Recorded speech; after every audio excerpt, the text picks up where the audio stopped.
and welcome to the Inbetween podcast. I'm your host, Joe Scott, and I'm joined by Tony Tones at RT. How are you, Tony? I'm doing pretty well. What am I saying on screen? You're seeing the old podcast sign. I bring this up. There's a new one? I've been using the same podcast recording sign on my door to tell people that I'm recording for when they want to shout at me about dinner and cups of tea and stuff. But basically, I'd printed off a picture to put it on my door, and I originally had blue tack on it. The blue tack kept falling off. Yeah, I remember. I started sticky taping it to the door. It got torn. And it's been worn and torn. And my brother and his wife this year, they gave me a Christmas present, and the Christmas present was, if I just go full cam, it was a full screen. Okay. like a new sign, which I thought was quite nice. So yeah. I like the smiley face on the other side. That's pretty good. I'm off there. Come on in. Realistically, I'll just put it on the door when I'm recording because it's hard to open the handle and shut the door properly when it's on. So I'll just keep it next to my door and just put it on when I'm recording. Right. So just so the peeps know. But I thought it was quite nice. What if you put a nail in the door and just put it on that? That's effort. That is effort. Okay. I mean, all it requires is a little bit of hammering. So, we're going to be talking about this week. There's basically no news. I've had a look, but I didn't plan on doing any news this week either. This is the In-Between Podcasts list of the best games of 2021 and the best games we played in 2021. Tony, I played a fuck ton of games, and you played a few. Yeah. I mean, it is what it is. It is what a famous man would say. I think I thought about doing like an arbitrary award system where it's like, this is the game with the best soundtrack. Yeah. This is the game with the best action, the best FPS, whatever, right? Where I probably just talk about what we want to talk about.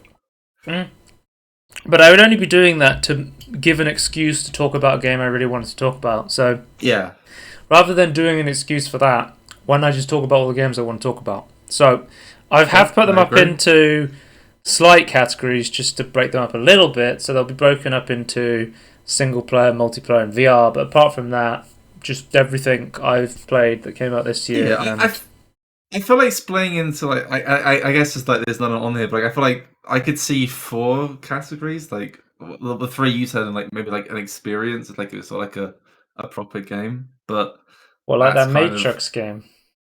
Yeah, I guess. Or like a Fortnite concert. Yeah, like if you, but that's like the only categories I would set it into. That's only really for like ease of understanding like what sort of things you're talking about more than the only possible choosing your best. The only possible category I could see would be maybe mobile. I've been getting a little bit more into mobile gaming this year, but not really enough. But I will be talking about a mobile game that came out this year that was very good. But let's look at that. So I'm going to start with single player, and I think I'll start from the bottom up. Sort of, they're not.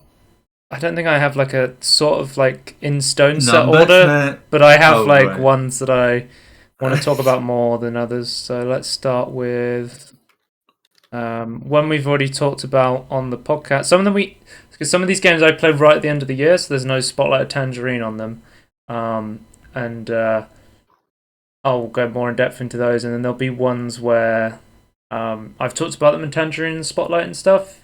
And I'll be like, hey, if you want to know more, I can go more in depth on the video that we've already made. Because there's a lot of games I think I briefly watched the one from last year, and I think I talk about like 4 games. And on this one, I have like over 20 or something. So yeah. So let's go into one. So for one of my games of the year, I have Before Your Eyes, which I have the footage from the Tangerine. If you don't know, Before Your Eyes is a really interesting game. This one. Definitely one of the most interesting games of the year in the way that you control it. The idea of the game is you don't need to, but to immerse yourself more, you can set up a webcam pointed at your face, and the story of the game will move every time you blink, and it leads to this really interesting emotional story. that is pretty interesting, and it makes you more emotional because it forces you to have your eyes open all the time. So it's like, my eyes are fucking tired; they're starting to water up.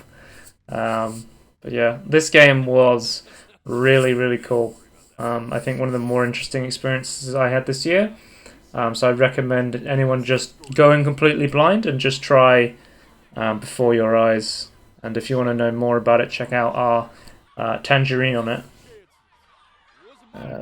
It's such a weird game, though, isn't it? I don't know, because it's a game like I feel like I can't experience until like 'cause I don't have a webcam or anything. Right. Doesn't own a web. You don't have to own a webcam to play it. No, but I won't play it in the right way, though. I feel. Next up, I have Lego Builder's Journey. This was one of my favorite. I think most of my this category is single player. Yeah. But I think there's one game that's not single player, but I put it in here because it deserves to be in there with the other single player games. I feel like usually when people do Game of the Year awards, they have a category for I think I know what you're talking about. They have a category for the game of the year, and usually there's no multiplayer games in there. Usually all of them are single player, but I'm like, this game deserves to stand with the other single player games because of how good it is. Yeah. But let's talk about Lego Builder's Journey. This game is gorgeous. This is the game that ray tracing and global illumination and stuff I like watched that. the digital fan video. I didn't realize how good it looked even without ray tracing on as well. Yes. The non-ray traced version is also really fucking. Like, don't be wrong. Like the transparent pieces with ray tracing on look absolutely fantastic, but like it looks pretty good. I guess if you were gonna do like a tech demo category, this could fit into that sort of almost. I mean, it's not a. It's only game though. To be fair, as well, like it's better. I don't want to say that tech demos aren't good, but like I feel like they're not playable experiences per se. Yeah, it's a short experience. Better than that. It's a short experience, but it has like a really cool little story about a kid going and learning to build, following the footsteps of their father. Pretty cool story. I really like this game. It's pretty short. It's a weird puzzle game, I guess, right? Like it's like a I don't know. It sounded like a casual puzzle game until like you playing it near the end, but I don't know. Yeah, it's a super casual puzzle game. There's some like. Okay. Sometimes I was a little bit confused as to what I was supposed to do. There's some like machine turning and matching elements. A super chill, relaxing game. I feel like there's been maybe it's just stop motion animations are so maybe good. It's just the games I've been playing, or maybe it's just been the games that have come out recently. But I feel like there is like a huge influx of like cozy, relaxing games have been much more prevalent this year, especially. Yeah. There's even like stuff like the there's like like because everything's online with E3 and stuff like that. Yeah. Like the there's like stuff like I think it's called Cozy Direct or Wholesome Direct, or there's entire like online game conferences just for like cozy feel good games. So, and I feel like I've played a lot of these year, especially on like Demo and Spotlight, stuff like Little Gator Game and stuff like that. But I love them. I think they're like. As long as they're still good games, I have no problem with that sort of game. So. I'm just watching you build this sandcastle and thinking, oh my god, look how many pieces this takes, but look how good it looks. Yeah, I also love water Lego. It's so good. How they did it. But I just love these stop motion animation effects and like everything else. It looks so good as well. Like that's very Lego. Like I don't know if you've ever seen like stop motion Lego stuff. Like it's very like. I just feel like it's like a labor of love, like this game, like for Lego. Like it's crazy. Agree to agree. Yeah, I think we said in the Tangerine, you just sort of watch this and relax, and then you're like, well, I don't have much more to say. The gameplay sort of speaks for itself, so let's. And the visuals, and it looks so. I mean, I love Lego. Like I might have not played many games this year, Joe, but I could do a whole podcast on Lego 2021. You'd love to hear that. Let's move on to the next game that I've been playing a lot towards the end of the year, and that is Loop Hero. Initially, I talked about this right at the beginning of the year. I think it was around March time. Was right. Oh, they just like a little demo, right? So this was announced at like around March time, I want to say, and I saw it, a trailer for it, and I was like, oh, this game doesn't look that interesting, like, or like, I don't really like the art style. I don't like the way the trailer's presented. It doesn't really tell me like the unique qualities of this game, and I almost didn't play it. But then there was a demo festival around that time, and I said, well, it's Devolver. I'll give it a go. And it turned out to be I keep forgetting it's Devolver. Yeah, it turned out to be a smash hit. Like, Loop Hero sold like crazy. Oh, did it? It did well as well, nice. Yeah, I played the demo and I was like, holy shit, I've been playing this demo on repeat. It's really fun. And yeah, it sold like crazy when it came out. I think I guess that's how good, like, that's kind of good, like, that's one thing you can say that works for, like, the Steam algorithm. Like, if it gets, like, starts getting lots of, like, positive reviews, it will, like, actually start pushing it. That's one thing I wanted to mention this year as well was it feels like if you're looking at gaming from a AAA perspective, 2021 was a massive disappointment. We had stuff like, for sure. I only think of 3 games. GTA Remastered, Battlefield 2042. You had the updates to Cyberpunk that came out December 2020. But it's still disappointing.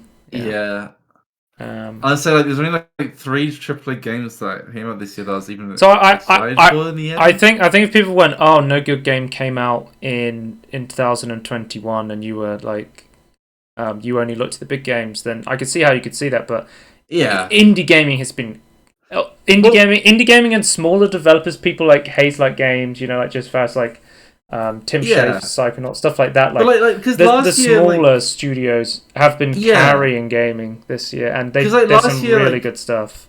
Last year we saw some like really big indie games come out, but I feel like this year they kind of hit it out the park. Like compared to even last year, I think there was.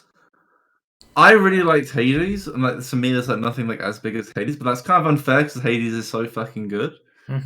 But like I think in terms of like quality indie games that are very, very good, then this year has been fantastic for that. Anyway, let's talk about Loop Hero. So the really interesting about Loop Hero is you have a character who walks around a procedurally generated ring, and it spawns enemies. Killing the enemies gives you tools to use in order to upgrade your character, and also you get cards. So it's a roguelike deck builder, but you're also, some of the cards you can put down are like tiles on a map, and tiles have different effects. So some tiles will be like meadows, and they'll give you health for every day that passes. But then there's also tiles with monsters on them, so you choose where the monsters go. And one thing you'll notice, like, well, why would I put monsters down to, stop myself from progressing and getting items? But you need enough monsters to make sure you're strong enough to keep fighting, because the monsters will start getting stronger and stronger, and then eventually you'll have to fight a boss. So it's really interesting in the way that you want to balance your deck and how you build things around making sure that you're strong enough to keep fighting, but also in a way it's like being your own dungeon master. You're placing your own enemies in front of you. This is what makes Loop Hero really interesting. There's also the aspect of every time you go on a loop, you pick up resources, and then you can choose to leave the loop early to take all of your resources back. But if you die, you lose. I think it's 60% of them. So you're always, if you're about to die, you can come out and take what you've got. Yeah, so the way it works is you can either leave where you are, and I think you keep 60%, and if you walk all the way back to if you leave at the campfire, you get to keep everything that you've got so far, but you have to get to the campfire first. Oh, okay, right. Yeah. And it is an interesting, because it because it's like is it sort of deck building in a way? Yeah, you literally build a deck before you go on an expedition. So and you have to choose where you place stuff out on as you said, like a D&D map as a. You choose every single card that goes into your deck. There's a default deck, and they recommend you keep the default deck for a while to get used to it. But I've started building my own decks. Like I've started building people have played the game. There's this card called Chrono, crystal or something like that, and time crystals. No. Oh. Well, I guess yeah, they are time crystals. Okay, that makes sense. Oh, Why okay. they're called chrono crystals, but the way they work is every single tile around it, the effects of days passing is doubled on them. So I was like, hey, I should build a Chrono Crystal Meadows deck where I'm like, because every day you passes on a meadow, you get health for regen for every day, and I was like, some synergy, I've built like a Chrono Crystal Meadow on the side, but the thing about Chrono Crystals is they have to be built roadside, so it's very interesting because that means that any enemy tiles that spawn near the Chrono Crystals, or any tiles around it, they'll have their day effects increase. So like there'll be a farm tile, and a farm will spawn a scarecrow every 3 days. So if you have a Chrono crystal near a farm, the farm will spawn more scarecrows as an effect of having that Chrono Crystal. So you're constantly like, it's almost like a city builder in a way, where I'm building like a mini city as I play through this like roguelike auto battler thing. Yeah. It's so hard to define Loop Hero because it's a really, really interesting game. I highly recommend you try it out because I think there's still a demo up. Let me see if they still have the demo up. I think last time there was still a demo. There was a demo for the demo festival. Let me check. Yeah. But I might check in another festival. There's not on Steam. If there's no demo up, then one thing to point out as well, they gave this game away for free on Epic. They were giving a game away for free every day on Epic, and they gave some real bangers this year. There was like Loop Hero. I said to all my friends, get Loop Hero. I've been playing this like crazy before this became free in Epic, and it's really fun. You guys should try it out. Like I was saying to my friend Andy, because he just played Inscription, I was like, try Loop Hero. There is a demo, but it's like its own separate page. Okay, right. On Steam. Yeah, well, okay. This page is no longer active by the looks of it. Yeah. So looks like the demo is gone. Try the demo on epicgames.com. Hopefully you picked it up free. If you didn't, you missed it, unlucky. You might want to purchase this game. But yeah, this game's really freaking cool. Vampirism is a meme stat. Don't get vampirism. I swear, I was constantly trying to make vampirism a thing, and every time I did, I was like, vampirism's just fucking trash. I hate vampirism. And then I was like, I think HP regen is just really, really good. Oh, that's so like a lot of stuff that you'll find as you play through the game is basically just through exploration. So if you place a meadow next to another tile, you get a blooming meadow. So I was constantly trying to place my meadows next to the Chrono Crystals to turn them into blooming meadows, because that gives me more HP regen, which is like really beneficial. But like, the game never tells you a lot of this stuff. Like, the game won't tell you that if you surround a mountain and other mountains of rocks, you'll build like a big mountain peak, which will give you a bunch of. So if you get a 9x9 grid, or like 3x3 grid. And, like 9 tiles. Yeah. You will get a mountain, and that's really good because you increase your max health. But also, having a mountain will spawn a harpy every 3 days to come and attack you on the trail. So there's like really, really interesting balancing stuff. There's a card called Oblivion, where you can delete tiles, so you can delete enemies that are on the road that you know you're going to die to because you're too powerful. You can only have one mountain on the map, but you can Oblivion a mountain to get resources from it and then build another mountain. There's lots of there's so many combos, and it's all stuff you just like figure out by playing. That's really, really fun. I think the major complaint I see about this game is it's like, it's not an idle game, because people are saying like, if you were to just like go AFK on this game, you would just die. But the big complaint, like you have to always be taking decisions. Yeah, but sometimes it's just like you're watching like fights that you don't really need to watch, but you do need to watch for the grand thing. It's like, it's sort of like not AFK-able enough to be a idle game, but it's not engaging enough to be a fully engaged game. It's somewhere in between, with where Loop Hero fits, and I say it does it well, but it could do it better. I feel like is one of my sort of gripes with Loop Hero. Like it does start to feel a bit. It go. I've played for a while, and it does start at some point. It does start to get into this weird feeling of, I can't be idle, but I'm not fully engaged. And then also, I feel like I'm waiting for something to happen. I'm grinding a lot for resources in order to get something back at my camp, so I can unlock a new character, or I can unlock traits, or I can unlock like new stuff to do. But like, yeah, it depends. Like, I really like this game. I think it's really cool. I think it's one of the best games of the year. But I definitely think it's not a perfect game. So yeah, there's some problems, but yeah, I would say as well. Like I think when I still don't like the art style, but yeah, I think seeing it in action like has like changed massively like how I thought about this game. Right, let's move on to a game I completed last night,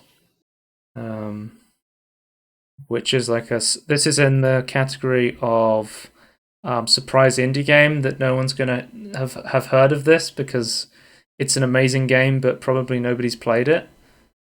And it is Chicory. I'm gonna stream it to Tony so you can watch it as well. I feel like I've not. You're right. I don't think I've heard. Like, what's this game called? Chicory, a colourful tale. Okay.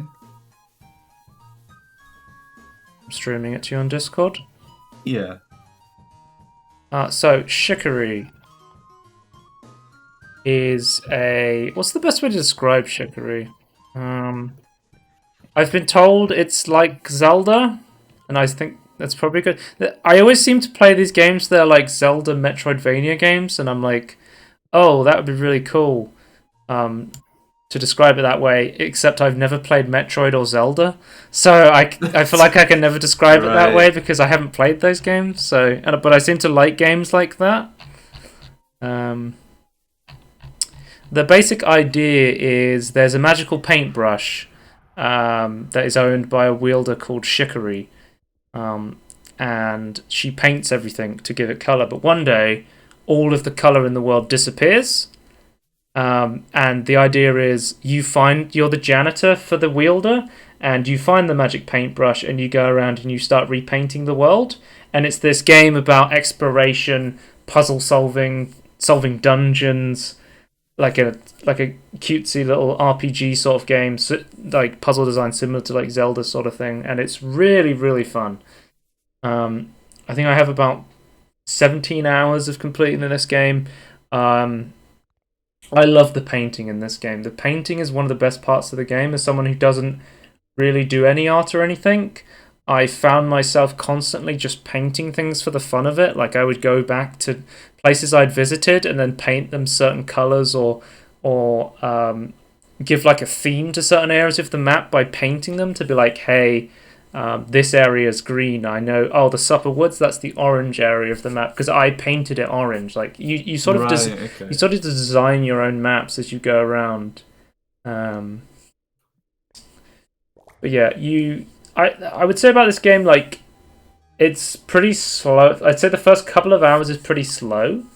But then after that, like, you start to get abilities that let you really speed up. And I think that's when the game becomes really, really good, especially when you go to the temples. At one point, there's a corruption that's attacking the land, right? And you go to, like, you go and fight these corruptions. And I'm like, holy shit, there's, like, boss fights in the game. That's really cool. And I'm like, wait, is Chicory a secret horror game? These boss fights are terrifying. What the hell's going on? Like, I thought this was a relaxing game. It is relaxing right now. So it escalates from here then.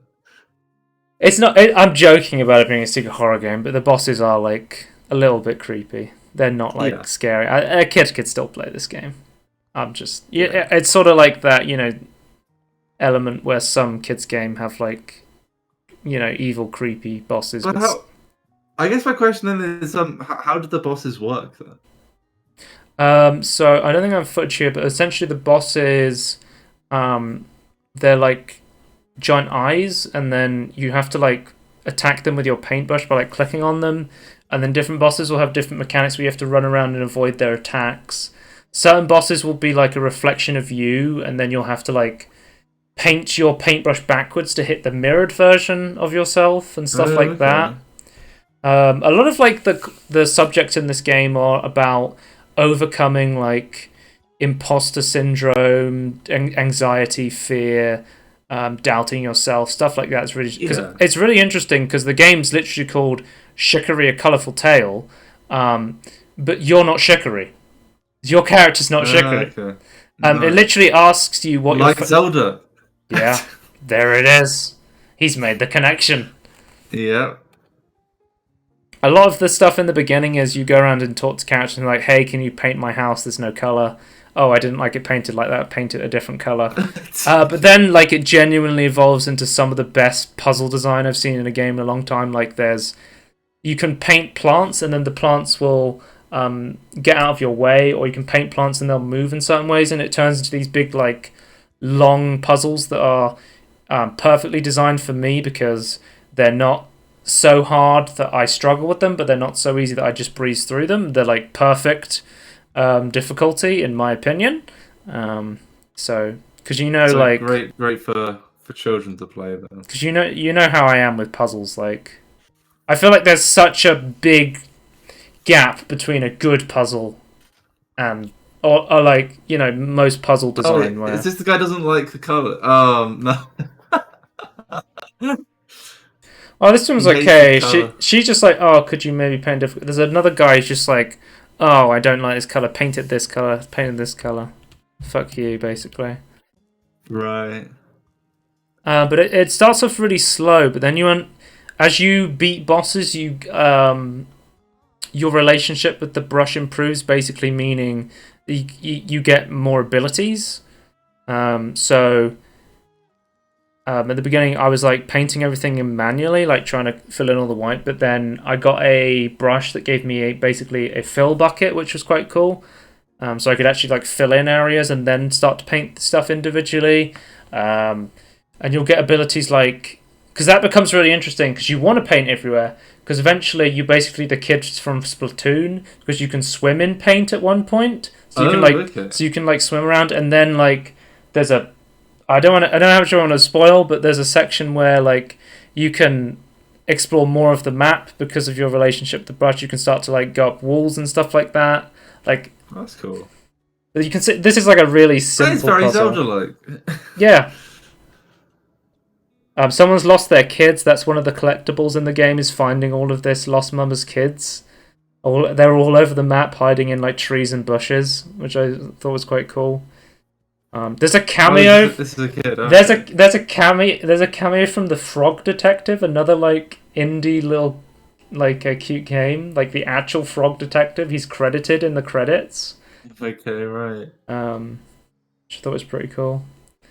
I started off this game. I was like, oh, it's kind of slow, but then after the first like hour, 2 hours, I was like, I love this game. And there's literally like, there's an art class, and you can start to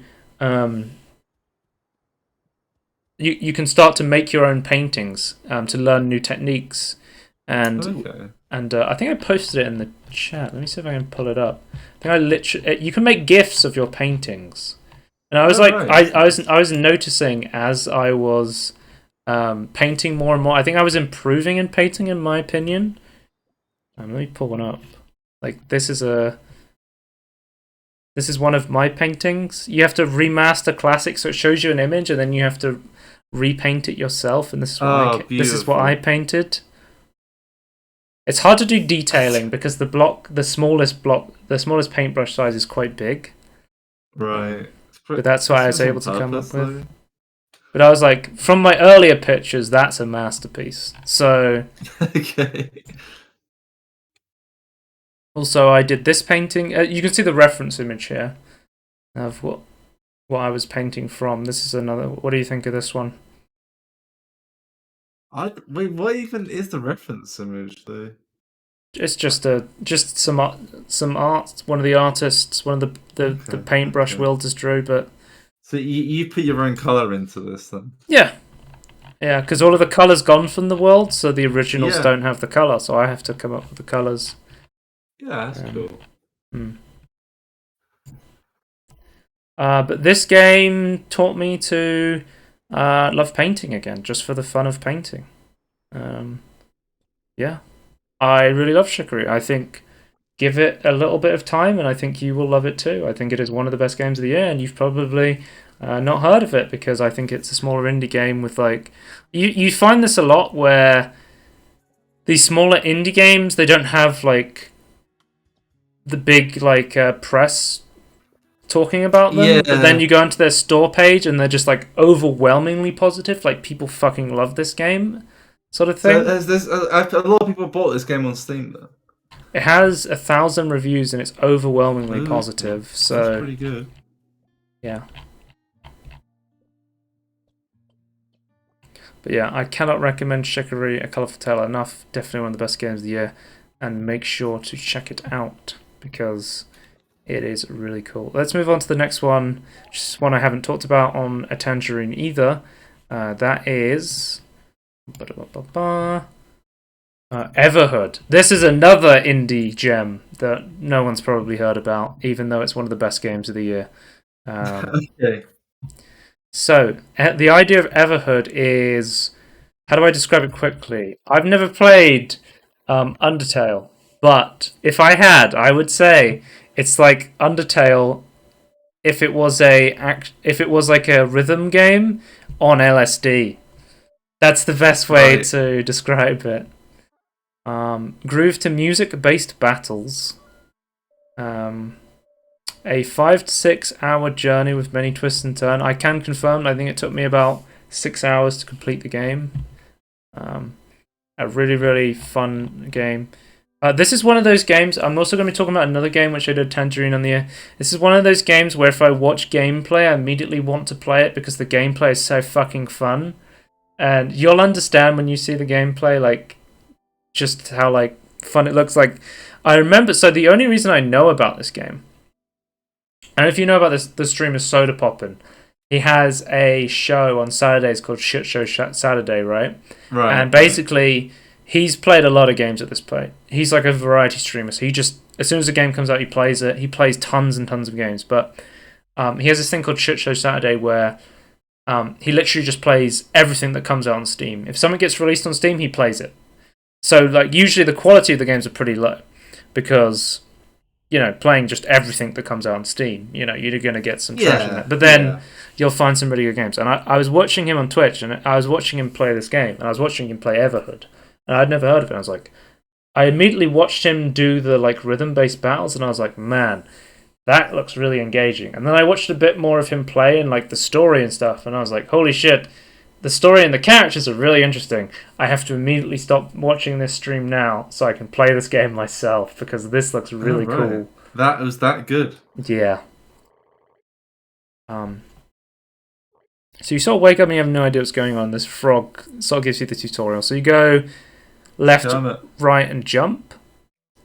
And he'll send beats to the music. Maybe I can turn the music up a bit. I was really bad at first. I also think during this recording, I switched from mousing, using the keyboard to using a controller, and I think I found it a lot easier on a controller. One thing I should mention, which was kind of funny, kind of fucked up. This game has a massive epilepsy warning. I'm not joking when I say it's like it's on fucking LSD. If you don't believe me, I don't have footage of it. Look up Everhood Gnomes fight and watch that whole thing, and then you'll understand what I'm saying when I say this game gets really crazy. But it had a giant epilepsy warning. I was sitting in a Discord server and I was streaming to this to some friends, and I got to the end of the game, so I deafened myself because I was like, I'm just going to play the end of the game, and then I'll play some games with my friends. My friend Matt tuned into the stream. My friend Matt has epilepsy, and he was like, "Oh, I tuned into your stream for a bit. I was feeling kind of dizzy watching it." And I was like, "Yeah, my bad. I should have told you. This game has a massive epilepsy warning." So If you suffer from epilepsy or anything like that, definitely. That's kind of thing that you should be able to put like sort of warnings or like messages like on your stream on Discord. That would kind of be useful. Yeah, but I completely forgot about it, so I wouldn't have been able to anyway. But you were deafened as well, though, so like, I feel like you should be like, oh, I need to. I guess if you forgot about it, then yeah, I guess. But it's just one of those things. It's like, yeah, there's some things that Discord could add. So I guess the way it works in the so this is super like simple and easy. I played it on normal. It recommends you to play it on hard, but I went online and I was like searching up. It's like, do people really think it like hard's a good difficulty? And then people were like, I think normal's like hard enough. So I tried it on normal. Normal gives you like the difficulty changes. Gives you like, if you see in the battle when I get hit, I have regenerating health. I think on the higher difficulties you have like less. It takes longer to regenerate health, or it takes away the regenerating health altogether. Okay. I feel like I would instantly die if I had no regenerating health. The way you save the game is you talk to these save game points, and they say different things to you. Save game points in this game are almost characters in the game, which is really interesting.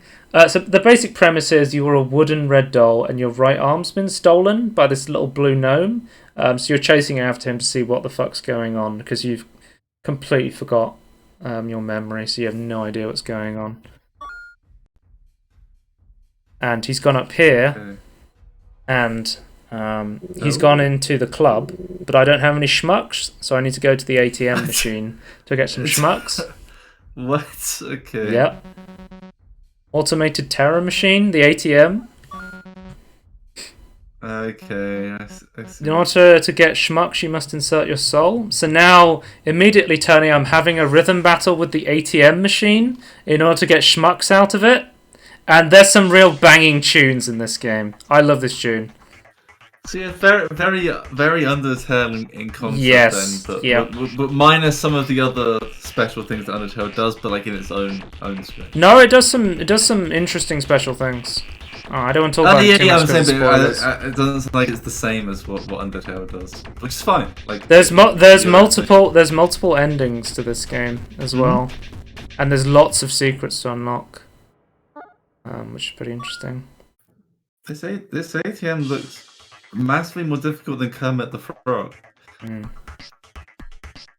Kermit the Frog wasn't as good as the ATM. So one thing I'll say about the difficulty is the difficulty felt like sort of all over the place. There's a fight I'll show after this, which I think may be the hardest fight in the game, and it's like the second fight in the game. Right. And I felt like from that point, every other fight was just like, oh, this is fine. This isn't that hard. So it's sort of like first fight really hard, and then it was like, oh, this fight's not that hard, not that hard. Oh, this fight's a little bit harder. This fight's not that hard, not that hard. Like, I felt difficulty scaling was a little bit off. But I think it's kind of cool that the first fight of the game is like really hard to just be like, hey, this is sort of like, hey, this is how hard the game can be, sort of thing, like to let you know what's gonna happen, because there is harder fights later on. Like, yeah, but surely there's the idea that the more you play, the more you improve. But it becomes more interesting when stuff happens later in the game, I will say as well. Okay.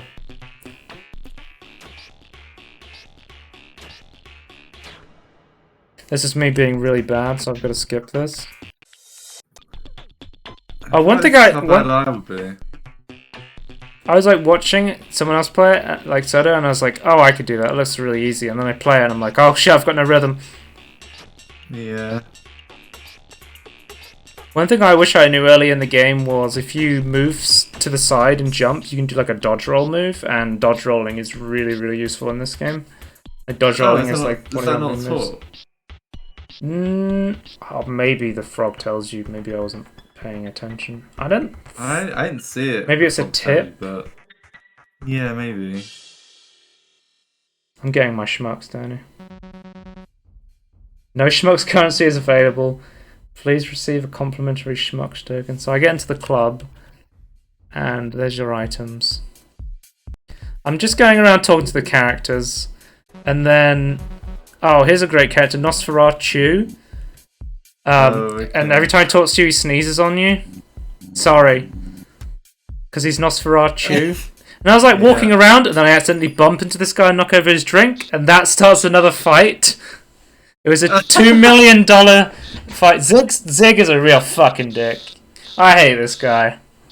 I accidentally bumped into him and knocked over his drink, and now he's going to fight me to a death in a children's rhythm game. I can't believe this. There's a mushroom on the dance floor, though. What's going on? Oh, this song's called... I think it's called Tintinitis Dance. It's a banger. Right. I got this song on my playlist. Everhood Soundtrack of the Year. Did you see the Steam Awards one? Where it's just like a bunch of anime games and then Guardians of the Galaxy with a bunch of licensed music. And I'm like, is this what we've really come to on soundtracks for 2021? Yeah, I mean, a bunch of music that already exists outside the game. Best soundtrack? Yeah, that's GTA the best 5? Soundtrack. Yeah. The radio and GTA 5 based.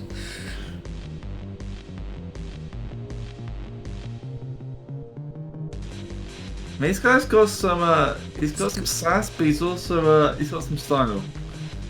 Just love how in time it is with the music. I understand that's how rhythm games work, but it's just mesmerizing, isn't it? Yeah. The entire time I'm just like jamming out to this. I feel like I do really well the first time, and then after that point, I get really bad. Do you ever feel like that in games, where you accidentally are really good at the first try, and then you feel like you're getting worse with every try? Mm-hmm. I don't know why that is, but yeah, it's annoying. It's like a mini Tangerine for Everhood. Just because I love this game so much, I just want to let the footage play. Okay. But I have to keep going, I or I'm going to get stuck. Maybe we should move on then. I feel like it looks like a fantastic game though. Fantastic game you now own? Yeah, I own it. So I guess I can also now suck at this game because I am shit with rhythm games. Yeah. Like I am particularly bad. Oh, this seems. This little part here seems like I could do. This isn't required. No, I think it's one of the harder parts. Oh really? Okay. Yeah. You really don't have a lot of places to go. Yeah, but this is like, I don't know, this is how my brain works.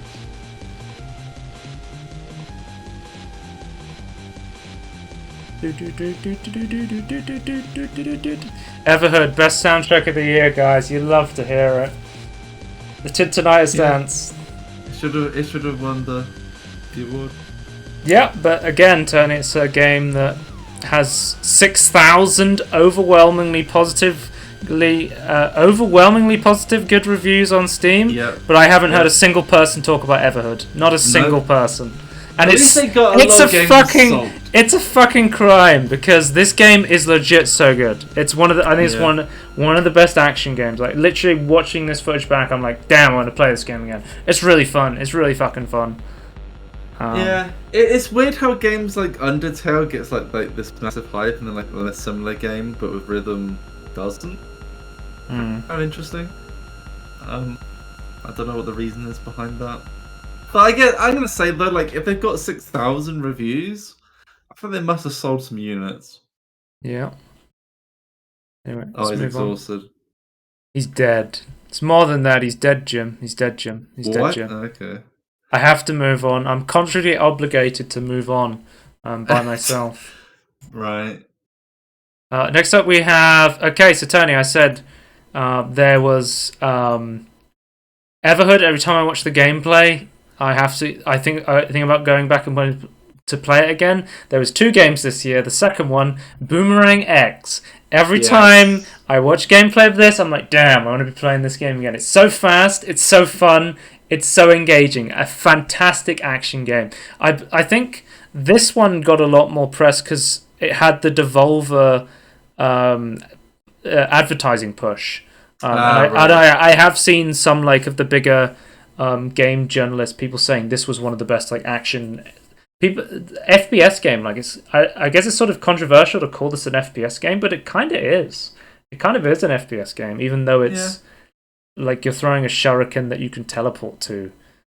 So we've done a spotlight on this, so I'm not going to go full in depth like I just made a mini Tangerine on Everhood while I listened to the music. But you've never seen Everhood before, but we've seen Boomerangs before. We've seen. This is the spotlight footage. I have played this entire game, and the entire game is 2 hours long. It looks so good as well.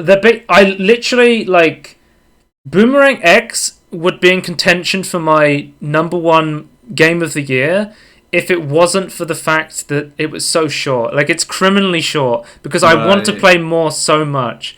But the problem is, it's like an hour to an hour and a half of. It's like an hour of the game, and then there's an hour of the new game plus, which is basically the same levels, but you have all of your abilities unlocked, and then there's way more enemies, way higher enemies, and enemies that wouldn't normally appear that early.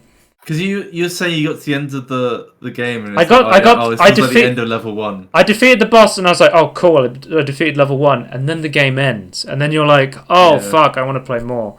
And they've done an endless mode, but I really, really wish, like, my #1 wish is obviously more levels, but I think like if they could add, I know it's probably harder than I think it is, but workshop support, like allow people to create their own maps for this. Yeah. So much content for this game just by letting the community make their own maps would be really cool. Do you think they'll add more maps themselves, like extend the campaign though?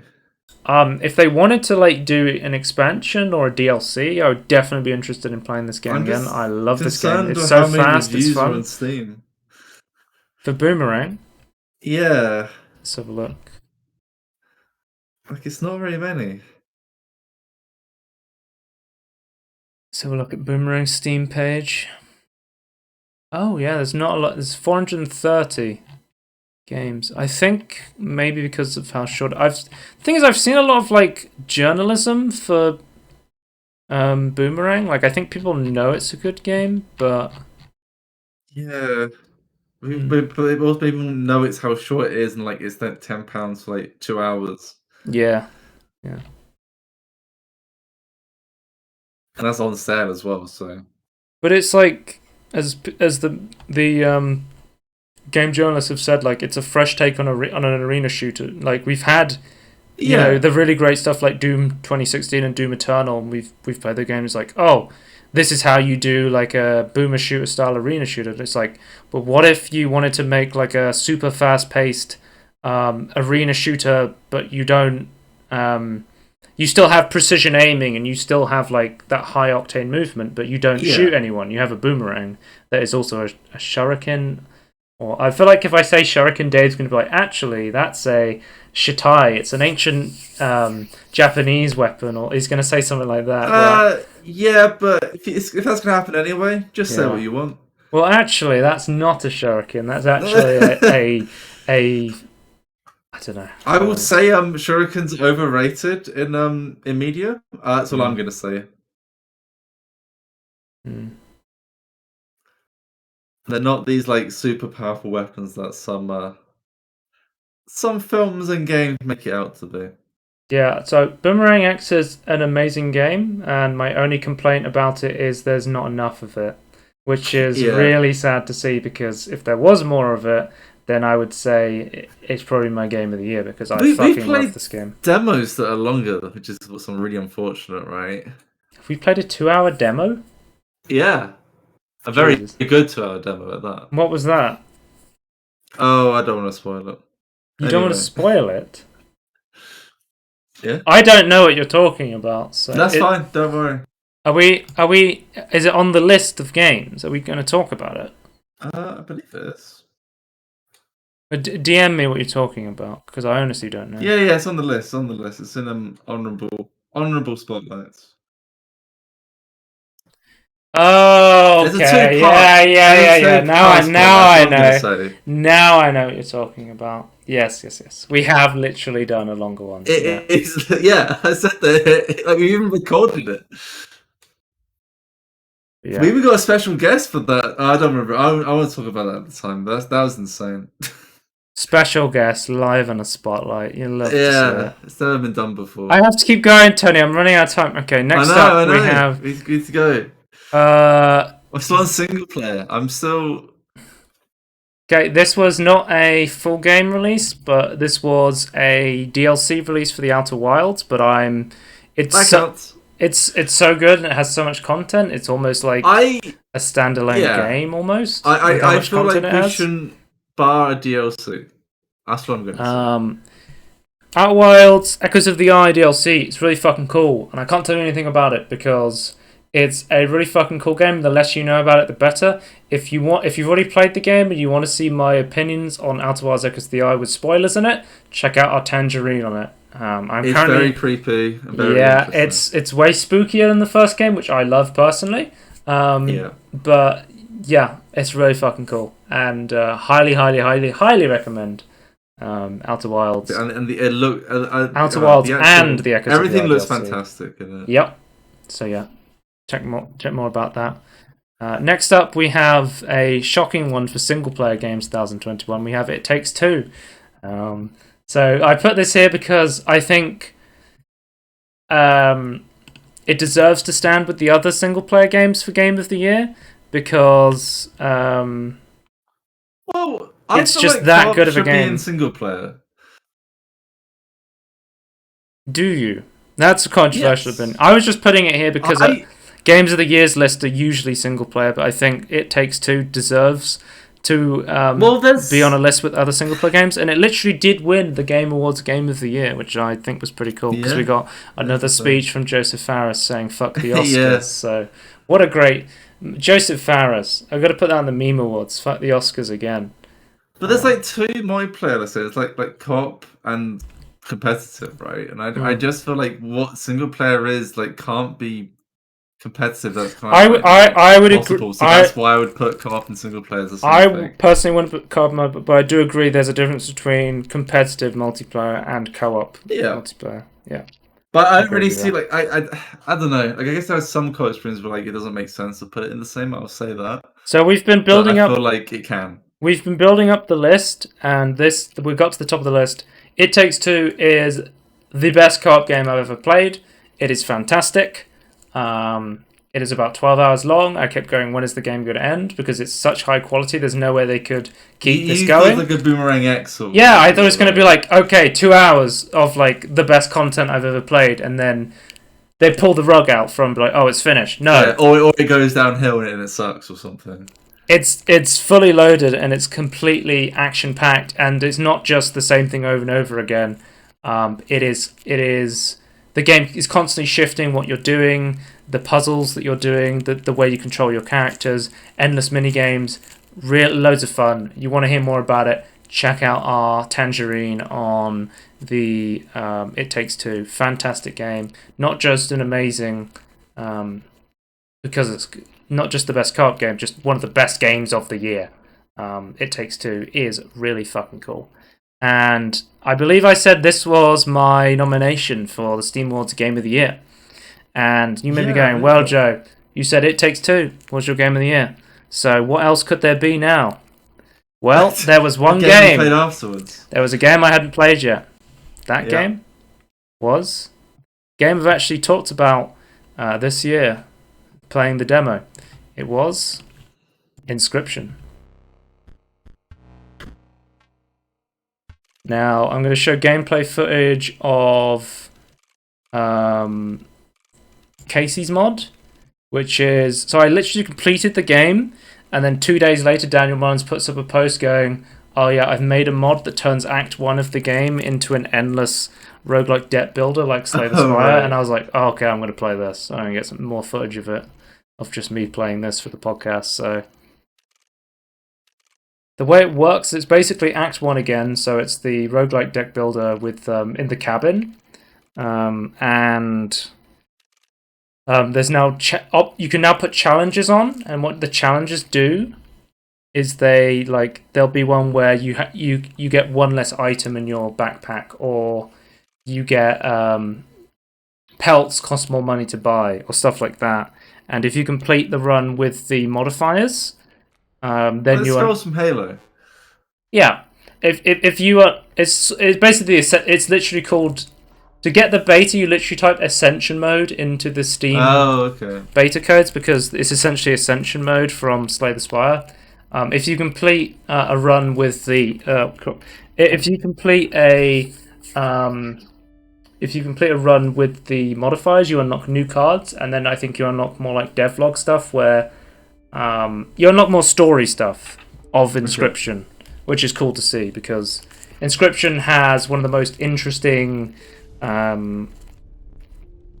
story and gameplay like shifts. If you've never played a Daniel Mullins game, you're in for a treat with this one, because this is the best. So I was thinking about this year, Tony. This year I've literally played 3 Daniel Mullins games this year. So right at the start of the year in January, I played Pony Island. Right. Then around like September time, I played the Hex, and then like December time, I played Inscription. So I've literally this year for me has been the year of Daniel Mullins, and I've seen like him progress through games, just getting better and better and better until you get to Inscription, and this game is like his best work by far. Like, it's so good. It's not just... It looks so good as well. So usually with games like Pony Island and the Hex, I would say like usually the gameplay of Daniel Mullins games comes second, right? Usually it's like, oh... The experience first. It's an experience where they do like weird meta stuff, and it messes with your head, and you're like, oh, what is the game? What's happening in the game? The game's shifting, it's changing around, and you're like, this is really interesting. With this game, the gameplay is so engaging that I want to just play the game, like, even without having the weird like meta stuff on top of it, which is really interesting. Like, the way I said it to you is like the fake game is as much engaging as the real game inside, which I'm like, this is insane, because I love roguelike deck builder games. So having this really cool one that's really well designed, it's really cool to see. I would say, if you don't like deck building games, I think you probably have better luck with the other of his games. But I mean, I'm a big fan, so I don't really like the look of this. Well, game. I still think this is the best game by far. Like, atmospherically, like it's just like with the previous games, they always had like really good atmosphere, really interesting meta stuff, but it feels like finally like everything's come together. That's the thing I want to say about both Joseph Fares with Haze Light and It Takes Two and Daniel Mullins is they with their previous games like Brothers, A Tale of Two Sons, or A Way Out, they had really, or Pony Island and the Hex, they have really cool elements, and then something really lacks because of them. But with Inscription and It Takes Two, they have these really interesting things, and they have the big cohesive game around them, and it turns them into like the best games of the year. Like, these games are fucking phenomenal. Like, if you haven't played It Takes Two or Inscription, you have to play these two games. They are so good. They are really, really, really good. And, you know, Act 1 is just the beginning. There is more game to this, and it just completely shifts into something you will not recognize, and it is so engaging and so fun. It's one of those games that I cannot talk about fully, because the more you know about it, the less of an experience it will be for you. But please trust me when I say you have to play this. It is. And it's so good that even Hearthstone Andy returned.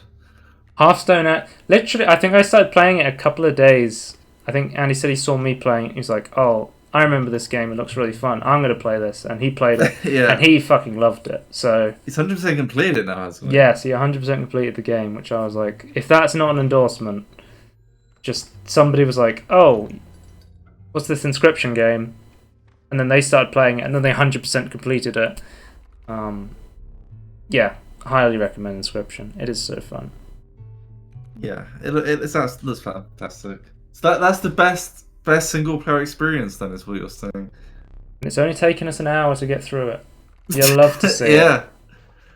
I'll try and speed them up for ones I've already talked about. So let's move on to. So that was number one for. Well, I was not ranking them, but I think Inscription and It Takes Two are my two top spots. So next up we have multiplayer. So let's start. Oh, start with a game I haven't talked about. Let's do a mini Tangerine for half an hour. You're right. I'll start a timer. Start timing me. Give me 10 minutes. Okay. I'll give you 10 minutes, man. This is a game called Ember, and you're in this game because it was in Jingle Jam. Yeah, I bought Jingle Jam, and I was like, "What the hell is this Ember?" It's like Tumblr without the E. Oh, fun fact, Tony, if you're listening right now, that's Jesse Cox. It looks like him as well. Yep. I was literally playing the tutorial and I was listening. I was listening to the tutorial. I was like, wait, is that fucking Jesse Cox's voice? What the hell's going on? So yeah, Jesse Cox is in the tutorial for Ember. So the idea is that you're living in the future, and in the future, the firefighters are not like a government-owned like thing where people are doing it for just to help people, sort of thing. It's about the gig economy where you're basically an Uber driver or like a Uber Eats delivery guy, but for firefighting. Right. So if your house is on fire in the future, you have to call up a guy, and then you have to pay him to put out the fire, and it just turns into this hilarious co-op multiplayer game. This completely unrelated fun fact though. That's actually how firefighters used to work. It was like you had to pay for it. It wasn't like back in the day. I think it was. Yeah. It changed. Did it change around the Great Fire of London time? Yeah. It's like the start of the changes and things. I think in the Victorian era, it was like when it really became like no, it's a part of taxes now. But yeah, it's very colourful this game though, isn't it? Mm-hmm. Okay. I don't know if this is an accurate. It kind of reminds me of Deep Rock Galactic, but firefighting. Yeah, and it has that very like relaxing like co-op with friends vibe where you can just go on and play a couple of rounds like casually with friends, but it still has that like depth to it where I can like go really into it and build more stuff. There is so much customization in the way that you build your character, and there's so many different ways to fight fires. It's really interesting. So your main tools are the firefighting hose. But an interesting to point out is if you put water on an electrical outlet, it will zap you and any water it's connected to. So you need to make sure that you dodge electrical outlets or you turn the power off in the house. I feel like a lot of like worse firefighting games, but like you just put let's fire over, you put water on. It's like no, you have to actually think. There's gas hazards. Sometimes you want to turn the power on so you can put on a fan in order to put out toxic gas. There's so many like little intricate, interesting things in this that it's going to be hard to go into them all. But I'll just go into the gameplay. So here's me and Andy playing. We're breaking into the house, and you have like a main objective, which is to rescue all the clients, and then you have bonus objectives. There'll be bonus cash in the house. Another interesting thing you can do is anything you find in the house has a value to it, and you can take it out of the house and give it back to the customer, or you can put it into the back of your van and you can steal it. You're like this is the economy right now. You're working like a fucking firefighter app delivery job, right? You've got to steal a couple of things to get by, right? But the really interesting thing is, so you can earn more money by stealing bundles of cash and random household items. But the thing is, if you do that, then the customers won't give you if they see you stealing, they won't give you as good a fire rating, or they won't tip you. And there's even like specific like builds you can build around like getting better tips, or you can make builds around you can wear gear that means that people are less likely to see you stealing things. Like there's a lot of customization in this game. That's really cool.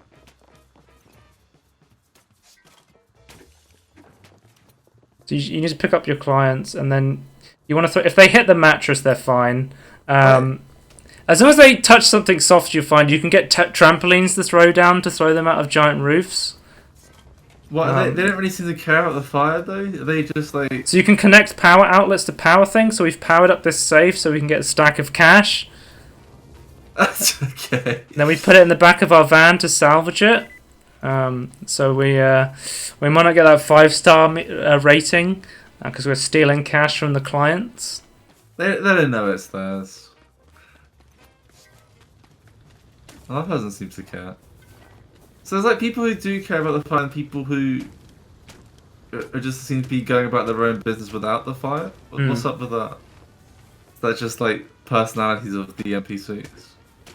Yeah, sometimes I think some of them will get scared and run around and scream like crazy, and then some of them they usually, if they're on a toilet, they just don't give a shit and they'll sit on the toilet. There's specifically there's like grenades you can get, like there's vacuum grenades which I use a lot, which are quite cool, where they will just suck up everything around. They will suck up all the air around things, so they'll very quickly put out fires or very quickly get rid of gas. There's also another grenade you can use, which is called a toilet grenade, and it will put a golden toilet on the floor, which will like lure all of the survivors in order to run towards that toilet instead. So there's like lots of like interesting stuff you can do. You use this PDA to find clients to pick them up. You can unequip any item in the game. Like you can go in without a PDA, without a ladder, without a firefighter. There's other stuff you can do, like there's a fire extinguisher you can equip. There's throwing axes you get, which are really, really good. Because there's multiple mission types. This is mission. Once you play a mission, you unlock the bonus mission types. So the bonus mission types are there's one called demolition. So on demolition, you're just trying to clear out. There's toxic gas in a house, so you have to destroy the toxic house barrel, and you're essentially just destroying the house as quickly as possible. Right. Okay. There's salvage missions where you have to try and steal as much. You have to steal a certain amount. You have to salvage a certain amount of money from the house, which is really interesting because the whole time you're doing it, you're trying to keep the house alive because anything in the house that the fire touches will get burnt. So you're trying to put out fires while also taking as much valuables from the house as you possibly can. And that's where other items like sprinklers come in, where you're like, oh, okay, I want to make sure this room doesn't keep setting on fire, so I'm going to put sprinklers down. There's grappling hooks. There is trampolines. There's upgrades to all of the items, and they have like ultimate upgrades. So there's like an ultimate upgrade for the firefight hose that turns it into like a jetpack. Or okay. Everyone has their own like unique upgrade that turns them in really. There's a medic gun where you can shoot it at your friends to heal them, or shoot it at yourself to heal yourself. But if you get the ultimate upgrade for the medic gun, you can resurrect clients that die that you accidentally kill. So like when they die, they turn into skeletons, and then you can't deliver them because they're dead. But if you shoot them with the medic gun, they'll get up and they'll keep living as a skeleton. They'll be like, "Well, this is right." They say they say as a skeleton. They'll go, "Well," they'll be like, "Well, this is weird, but okay, I guess I'm alive." Like that is cool. The characters sort of have really interesting conversations with you. When I first started playing this game, I literally just finished playing Power Wash Simulator, and I was trying to power wash everything, and I was like, "Wait, this is a firefighting hose. I need to be not trying to clean things." Oh, is that what you're trying to remove the fire? Or was that trying? No, that was me in the tutorial. Was that actually useful? Okay. No, because if you see at the top, that's how long it. If that gets to 0, the house will be destroyed, and if you're if you're not in the exit zone within 30 seconds of the house going down, you will fail the mission. Right. Yeah, so that's how that works. And the fire does get massively intense as the mission goes on. I was looking at this game and I was like, this is going to be a really simple game, similar to like a game like Phasmo, where the fun comes with how just fun and engaging it is to just play a 4-player game. Yeah. Where it's like, it's sort of like the same house over and over again, but it's like, well, it's fun because, there's a random procedure generated ghost, and it's fun to play a horror game with your friends. The fun comes in because it's a unique idea, and you get to experience with your friends and with your friends in VR as well. I thought it was going to be like that. No, Ember's fucking stacked with content. there's so many different houses and different game. There's like 7 game modes on each house, and each house is completely different. There's a house. I was playing a house with Andy yesterday, and the house is like a fucking villain's mansion where you need key cards to access certain doors. Certain rooms are booby trapped. And then there was a different map where there was like... It was like a research lab. There was a map where it was a bunch of rooftops. Some maps are really vertical, some are really wide. Like, that's cool. And you have to like constantly change your gear and how you face the missions.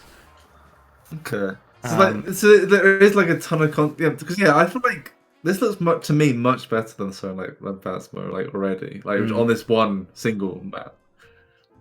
Yeah. I mean, I've played this with a bunch of friends. I've played with 4 people, and I think I've played with like 6 different people playing this game, and it is really fun. I think all of my friends have really enjoyed playing this. 2 people the minimum then? No, you can play solo. Oh, okay, that's cool. Yep. Because Phasmo you have to have 4, right? No. Okay. Phasmo has no restriction. Okay, right, fair enough. Oh, but yeah, Tony, where am I on the timer? I've passed 10 minutes. You're past the 10-minute mark. You didn't tell me. No, I was talking about I was talking about Fires. It's fine. This game's really fucking good, and that's why it's one of my favorite multiplayer games of 2021. And it looks good as well. It's very stylized. Speaking of Power Wash Simulator, Tony, let's talk about Power Wash Simulator. Oh god, okay.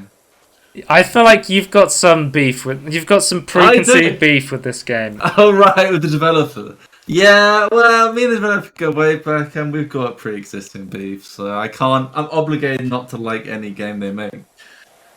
I don't know. It's just not for me, but I'm glad people like it. Like I kind of get the appeal. Like I get like it was dirty, now it's clean appeal, but like I don't want to play it.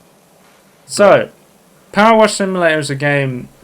The first time I saw it, I think I saw Sip streaming this, and I watched him stream it, and I was watching him stream, and I was like, man, this game looks relaxing. And the more I watched him, I was like, man, there's like a million different nozzles you can have on your power washer. There's a million different like soaps, different powers, different attachments. I was like, this isn't just another asset flip. This is an actual legit like simulator game. Like a natural, because I feel like as soon as I say to people simulator, they go, "Oh, it's a shitty low effort asset flip," basically. But no, that's a good simulator, like farming simulator. Farming simulator, goat simulator. Is there any others? Simulator games. Iron Bread is train simulator. Train simulator. Yes. Any others? Power Wash Simulator. But yeah, I saw him play it. Really relaxing game. I loved watching. I was like, man, I want to play it. So I had it on my wish list for like most of 2021 to buy on a sale for a single player game. And I was looking this sale at the game, and then I looked at the page and I went, wait, it says multiplayer update. And I was like, wait a minute. Literally like a couple of weeks ago, they did a multiplayer beta update for Power Wash Simulator. You can now play the game multiplayer. I was like, okay, me and my friend Andy have got to power wash some stuff. Because I know this is the sort of game he would really love. And we did. I have literally power washed everything in the game. 100% did complete Power Wash Simulator. It is such a great, fun little game. You can just put it on whenever and just power wash some stuff. Can you go back and power wash stuff? Like, is there any appeal for you to want to go back and do it again? Yeah, so the way it works is there's a career mode where you do missions and you get money and then use the money to buy new power washers, new gear. There's cosmetics and stuff because of the multiplayer update. And then there's also a free play mode. And in order to play stuff in free play mode, you need to have completed it in career mode first. And the way the multiplayer works is you can play career mode with 2 people, and then you can play free play mode with up to 6 people. Right. I have played this with 3 people playing in free play mode. So like some of the bigger maps that came out with the multiplayer update are designed to be done by lots of people. I do want to play Power Wash Simulator with 6 people and see what it's like. I think that would be pretty interesting to see.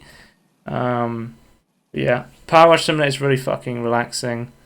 There's tons of like some of my favorite maps. Oh, you can if you power wash your friend, you push them. That's a great feature of it being multiplayer.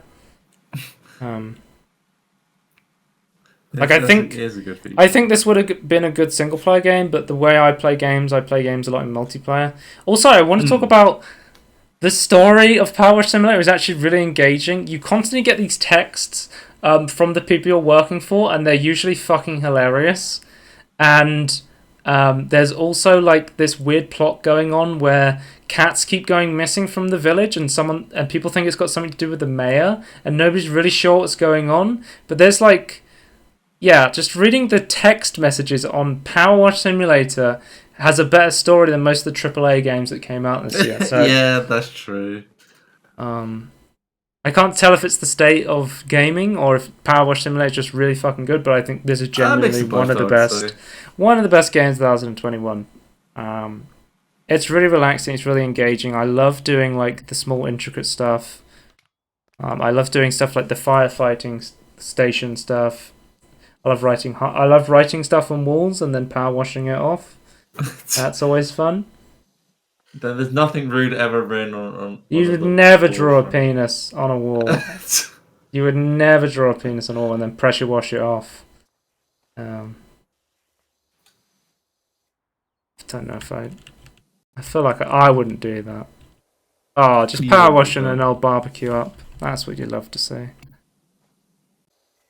Yeah, I feel like what you see is what you get with this game, and I feel like I think like watching it, like either like you want to play it or not. I think it's kind of like agree to agree. Other than like the text messaging and the campaign, how that works, like I feel like you can see like what you can see. My only problem, I want more maps, because I completed everything. I think they're doing an update in January this month, so hopefully there will be some more maps. Maybe an update to multiplayer. One thing that was kind of annoying was. With the multiplayer is so Andy was joining me for my campaign, so when he goes to play his own campaign, he doesn't get progress unlocked for playing with me, so he only has stuff from whereas you could still and then I have all the maps unlocked to play in free play, but he would have to join me if we were hosting free play because he hasn't got them unlocked in his personal story mode. If you play free play, the tools you use in free play are based on your career mode progress. So when we were cleaning this big Ferris wheel, me and my friend Anton, who's completed the game, he was like, we both had the Pro Washer, which is like a $5,000 pressure washer that's very powerful, whereas Andy only had the original Power Washer, which isn't very powerful. And it's a big deal because with the Pro Washer, you can wash through rust on green sensitivity, which is like a lot bigger spread, but with the lower down pressure washers, you have to go down to the medium ones. You'll have to go down to yellow, which is a lot smaller area, and then on the basic one, you'll have to go down to red, which is like a very narrow beam, but it's very powerful. So it does make a big difference, like what power washing tools you have.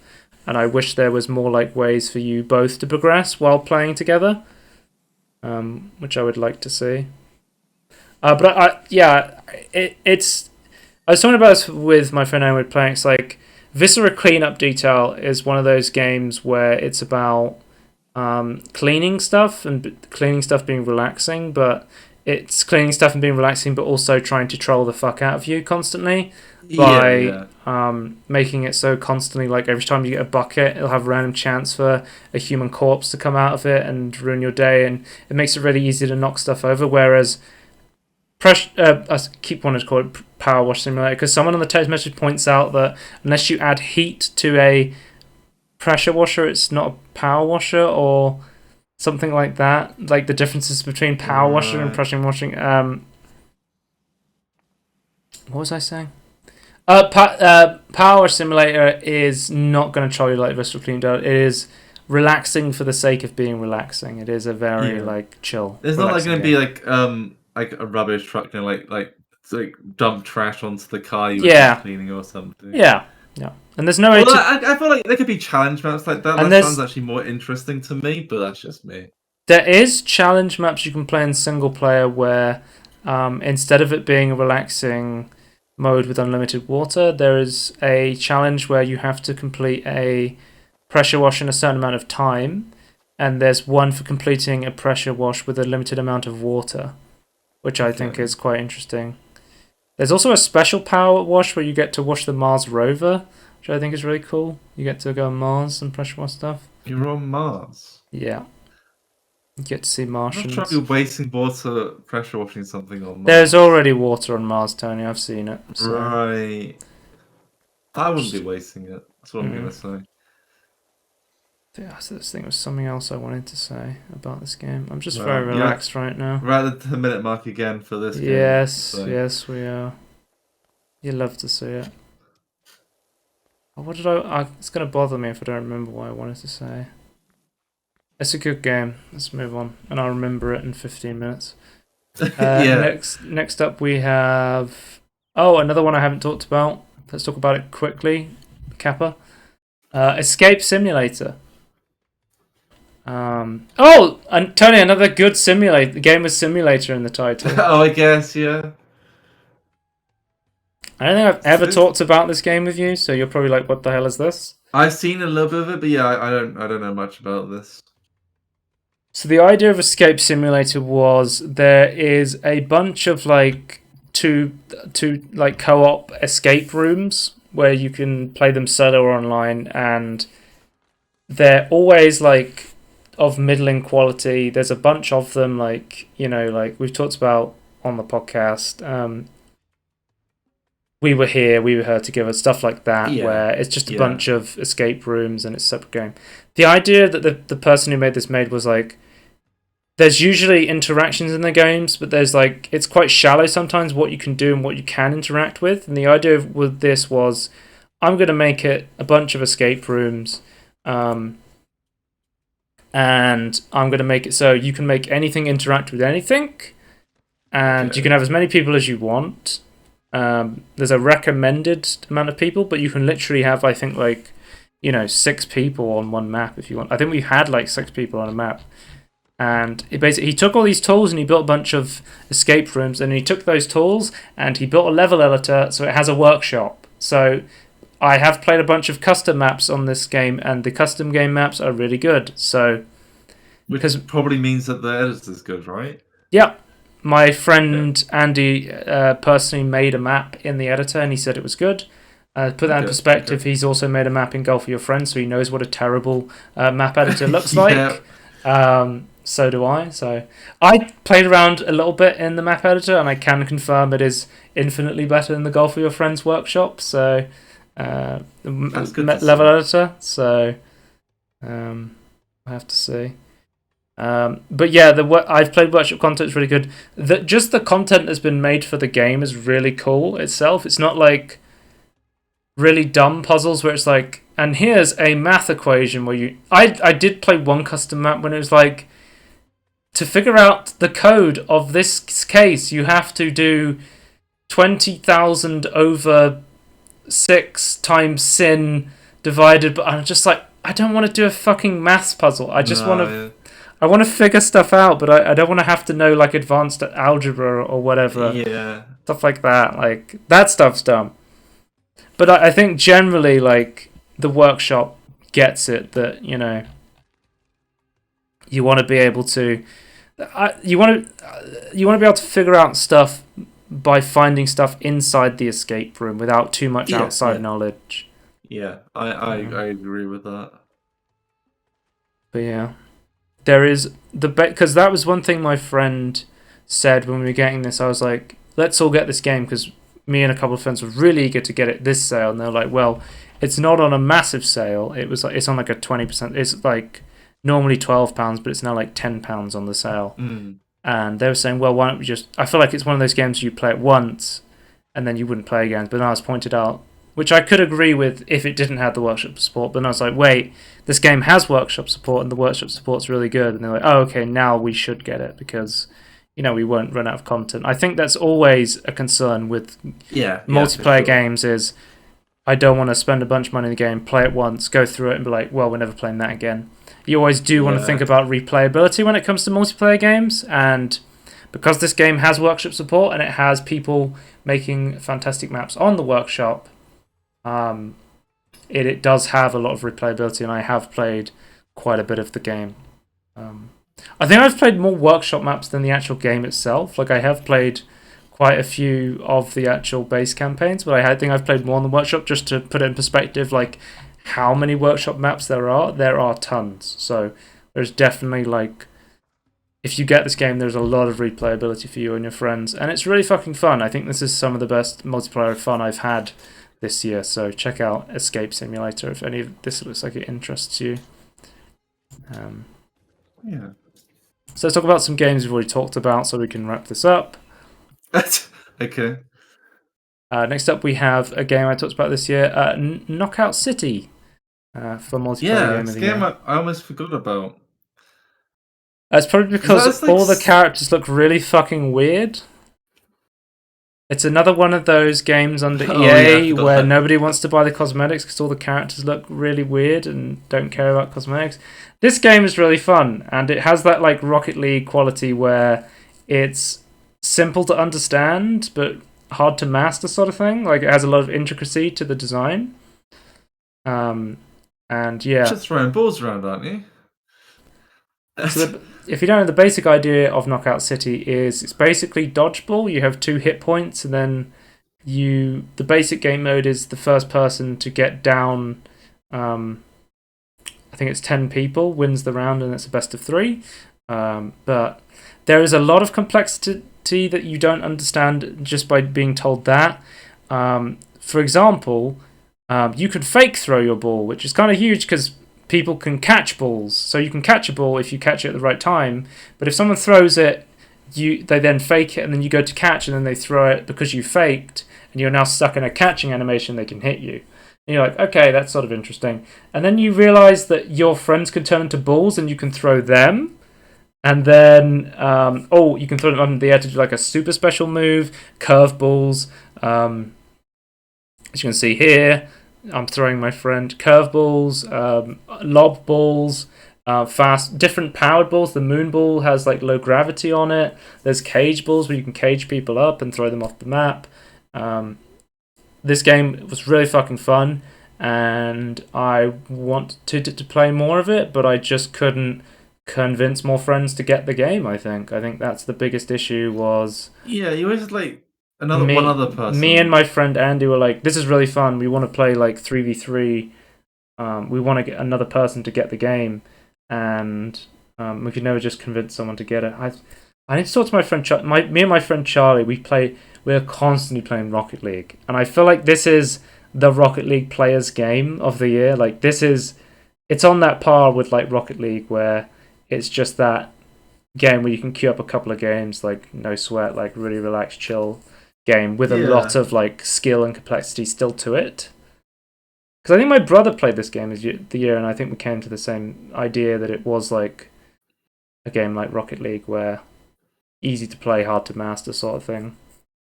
Yeah, it has cool. like particle, like easy to like see what's going on, like as Rocket League, I would say. But yeah, Knockout City, really cool game.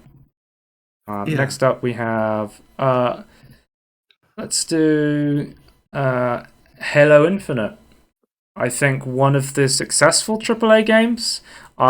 From seeing the reviews of the single player, I think people have said the single player is really fun, so I'm really excited to play the single player of Halo Infinite, or play the multiplayer mode when that gets added to the game with my friends, because if you don't know, I've played the entire Master Chief Collection. I'm a big Halo fan now.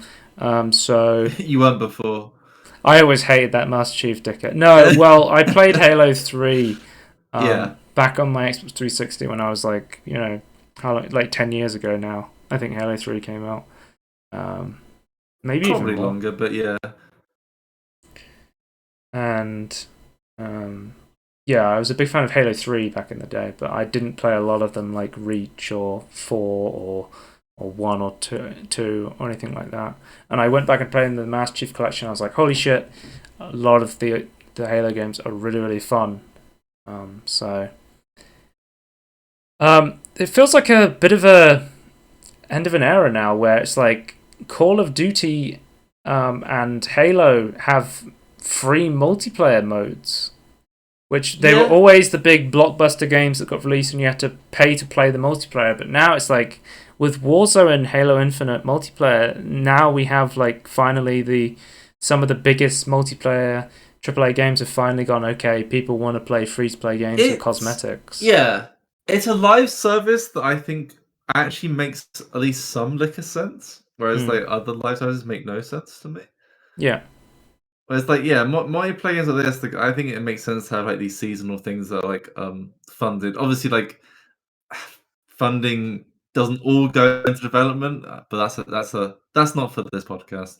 Yeah. But yeah, I think it's a good idea. Like, I think if you want people to keep playing it, then you do actually keep updating it. Yeah.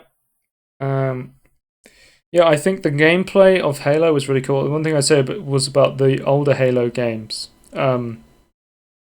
was that they always had really fun gameplay and usually, good stories and stuff like that. But they always felt a little bit clunky. But I was like, with Infinite, like the game feels smooth. It feels like a modern game, but Halo, like the good stuff about Halo. And I was like, finally this stuff's come together. That's why like Halo Infinite multiplayer feels so good. Like I can't talk about the campaign because I don't have the campaign. I've only played the multiplayer.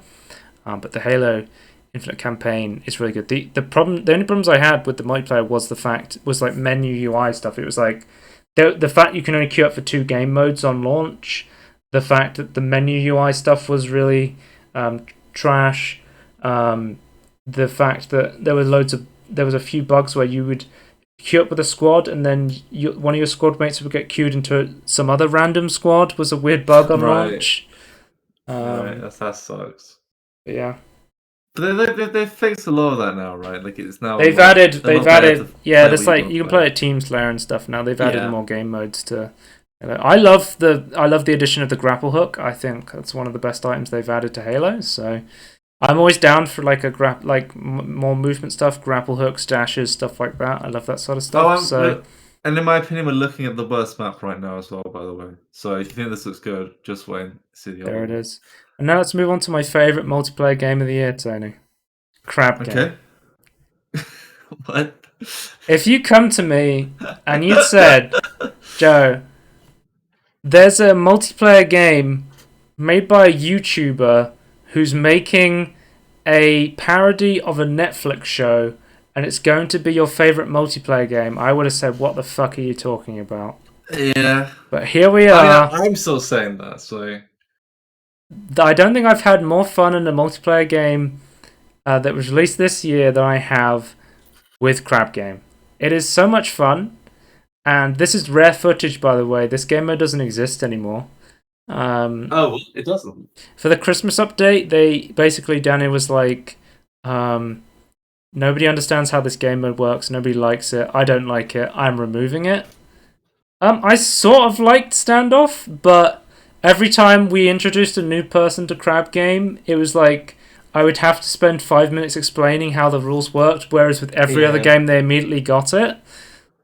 And that's one thing I loved about Crab Game was it was free to play, but also back in 2020, we made so many new friends through playing Among Us, and Crab Game had that quality where it was really easy to pick up and anyone could play it. Like, we got so many more of our friends to come back and just play Crab Game lobbies with us, or just play. Yeah. And it had features that I wanted in one of my favorite multiplayer games from last year, Fall Guys. The ability to create your own games just to play with your friends. Like, it's cool and fun to play like the big battle royale thing in the public lobby, but usually me and my friends, we just want to make our own lobbies and just play the pushing button minigame on repeat and start a cult saying green is green, green is green, and starting cult around certain colours that won't be the bomb. But yeah, check out the full review on Crab Game. It's a really fucking fun game, and shout out to Danny because I think Danny has done some really, really cool games this year. Oh, I didn't do my honourable mentions for single. I'll do my honourable mentions for multiplayer, and then I'll go back to single player. So, okay. Honourable mentions for single player: A Little Golf Journey, Phantom Abyss, Rain on Your Parade, and Resident Evil Village. I say Resident Evil Village because I played the demo, but I haven't played the full game, so I can't say it's one of my games of the year. And then do you own the full game now? Yeah, I own the game, but I haven't played it yet because I was spending this year playing. I was spending this year playing fucking Resident Evil 6 instead, Tony. That's why I wasn't playing Resident Evil Village. Yeah, you seem to like during like the summer of this year, like you and summer of autumn, like you're playing some of the shittest games of the year, and like you like all the good games were at the end, basically. Honourable mentions for multiplayer: Muck, which I've talked about before. Operation Tango, which I've talked about before. I have additional footage of it because I went back and I played it after playing the demo, which I showed off of playing through the game with my friend Andy. There's like a hacking mission on a train. It's really fun. It's pretty short, but it's still like a really fun little co-op game. And it's also in that It Takes Two category where only one friend needs to own the game, and then the other person, you can invite anyone to play with you. They download like a demo version of the game, and then they can play with you, which is really cool. It's always good, isn't it? Fling to the Finish, honourable mention. Jackbox Party Pack 8, honourable mention. There's another Jackbox game out. I feel like there's a Jackbox game every year, and it's always like at least decent. And there was some cool games in that. Next honourable. So I'll do some honourable mentions that I haven't talked about before on the podcast. So we have Rounds. So the idea of Rounds is it's made by Landfall. It's made by one of the other Landfall studios, but it's made by Landfall, the same people who make Stick Fight the game. Oh right, yeah. Stick Fight, where it's essentially Stick Fight, but it's 1v1. But the really interesting thing about it is it's like a roguelike game where you play rounds against each other, and every time someone loses a round, they get a roguelike power-up. They get to choose one from a deck. It's really interesting because the game balances itself out because every time someone loses, they become more powerful, which I'm like, that's a really fucking cool idea. And it turns into this really fun like 1v1 game mode. So basically you have a gun, and then you have like a block ability, and then you can get cards that will make your block ability damage and silence people. Or, there's tons of different cards, and there's like, what I found really interesting was it wasn't just there was a card that gave you more damage straight up. There was a card that gave you more health straight up. There was cards that completely changed how you played the game.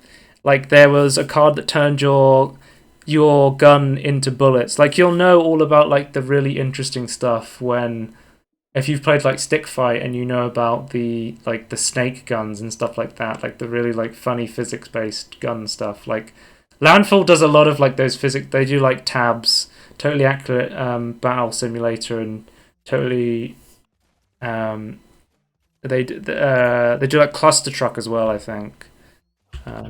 So yeah, they do some really interesting games, but it's really fun. I found like usually my friend I was playing with here, Charlie, he would go more like builds like he would do like more health builds, or like get builds where he gets to like speed-based builds where he runs at you, whereas most of the time I was doing builds where I was like doing poison builds, or like there's like artillery cards that mean you deal more damage the further you are away, and I was constantly trying to run away and kite people. So there is different builds based on how you want to play the game as well. And I was like, every time we were like, all right, queue it up again, and we keep picking new cards, like, what does this card do?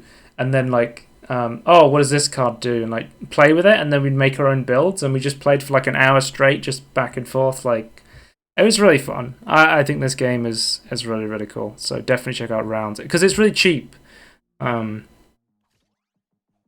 my only gripe with the game is it's 1v1, and I don't really play a lot of 1v1 games because we have a lot of friends on the Discord. So we're usually playing like games where you can have like the problem we used to face was we had to find games that had 4 players on them. So because 4-player co-op's quite common now, right?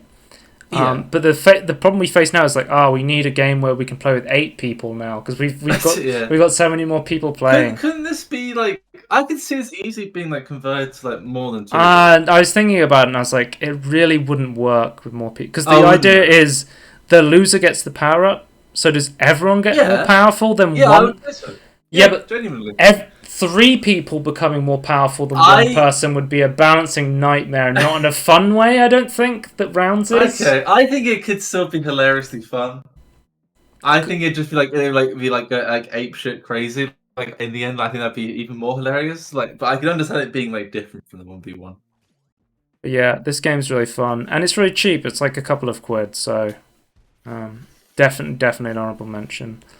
Then I have Century Age of Ashes. I think I've talked about this briefly, but it's a free-to-play dragon flying game, and I went into it just being like, I remember you talking about this. I think I just showed the trailer on the podcast. Oh, okay, right.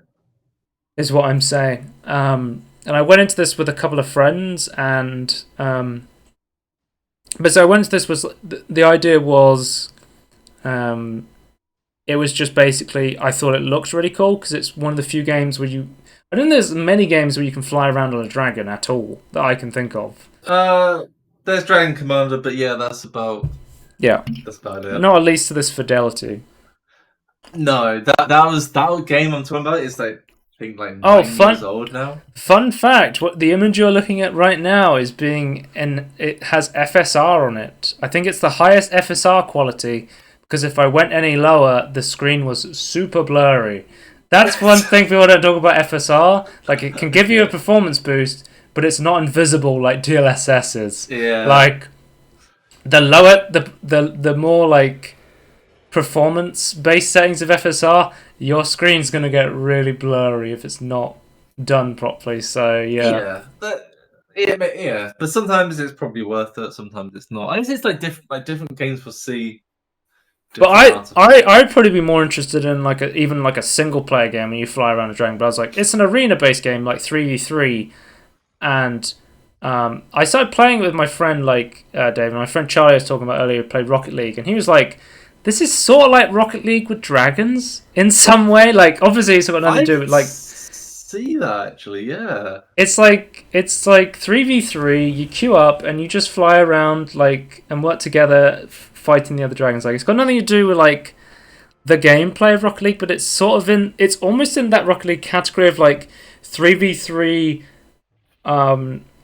sort of easy to pick up casual game, but very high skill ceiling potential. Right. It looks fantastic as well. It looks really good and it's really fun. Yeah. And you really. I mean, so the sense of speed looks incredible, even watching it. So the basic idea is you're trying to take down the enemy dragons, and then it's the first to win. It's a best of 5, basically. And the way you take down the dragons is you can shoot at them from afar with seeking on fireballs.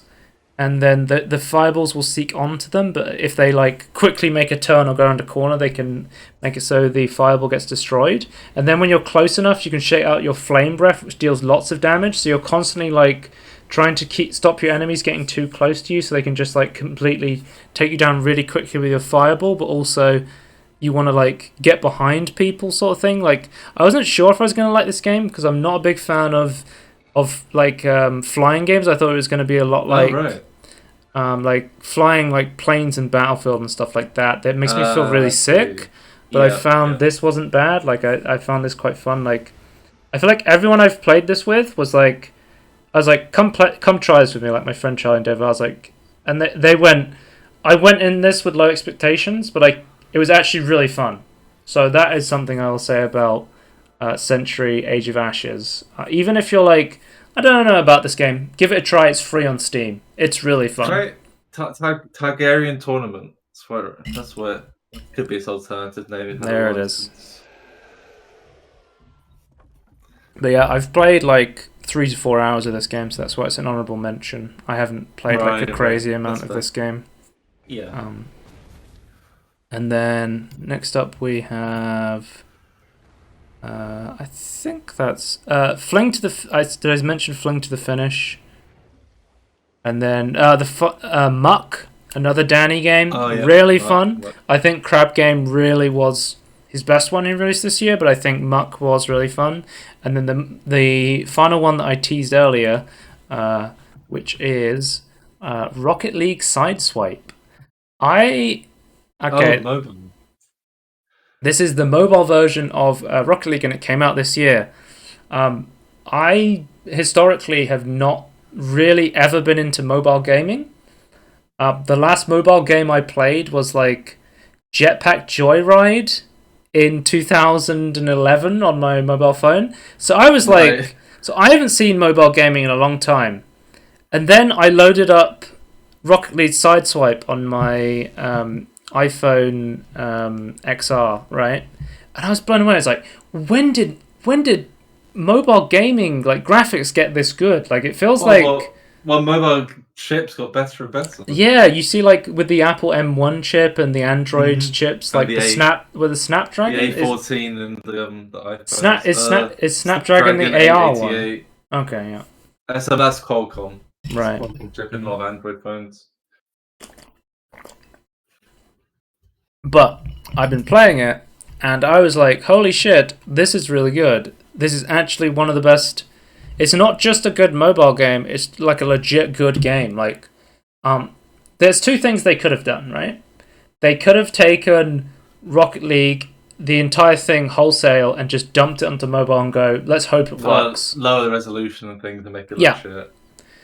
Number two, they could have gone, okay, let's remove everything that makes Rocket League fun and just leave the Rocket League stickers on and just turn it into a pay-to-win gacha mobile game, which they did. But they went, no, fuck it, let's go option 3. Let's make an amazing mobile game that takes the best elements of Rocket League and adds elements that make sense in playing the mobile game, and to make a unique Rocket League experience on a mobile device. It is so much fun, like literally. So is it like a 2D Rocket League? Is that how I'm looking at this correctly? 2.5, yeah, it's 3D but side-on perspective, yeah. Yeah. And like you only got like really like one line of travel. So there's certain stuff they've done. You can drive forward and you can jump and you can boost forward. So certain things they've done. You can't interact with cars, so you can't drive into cars.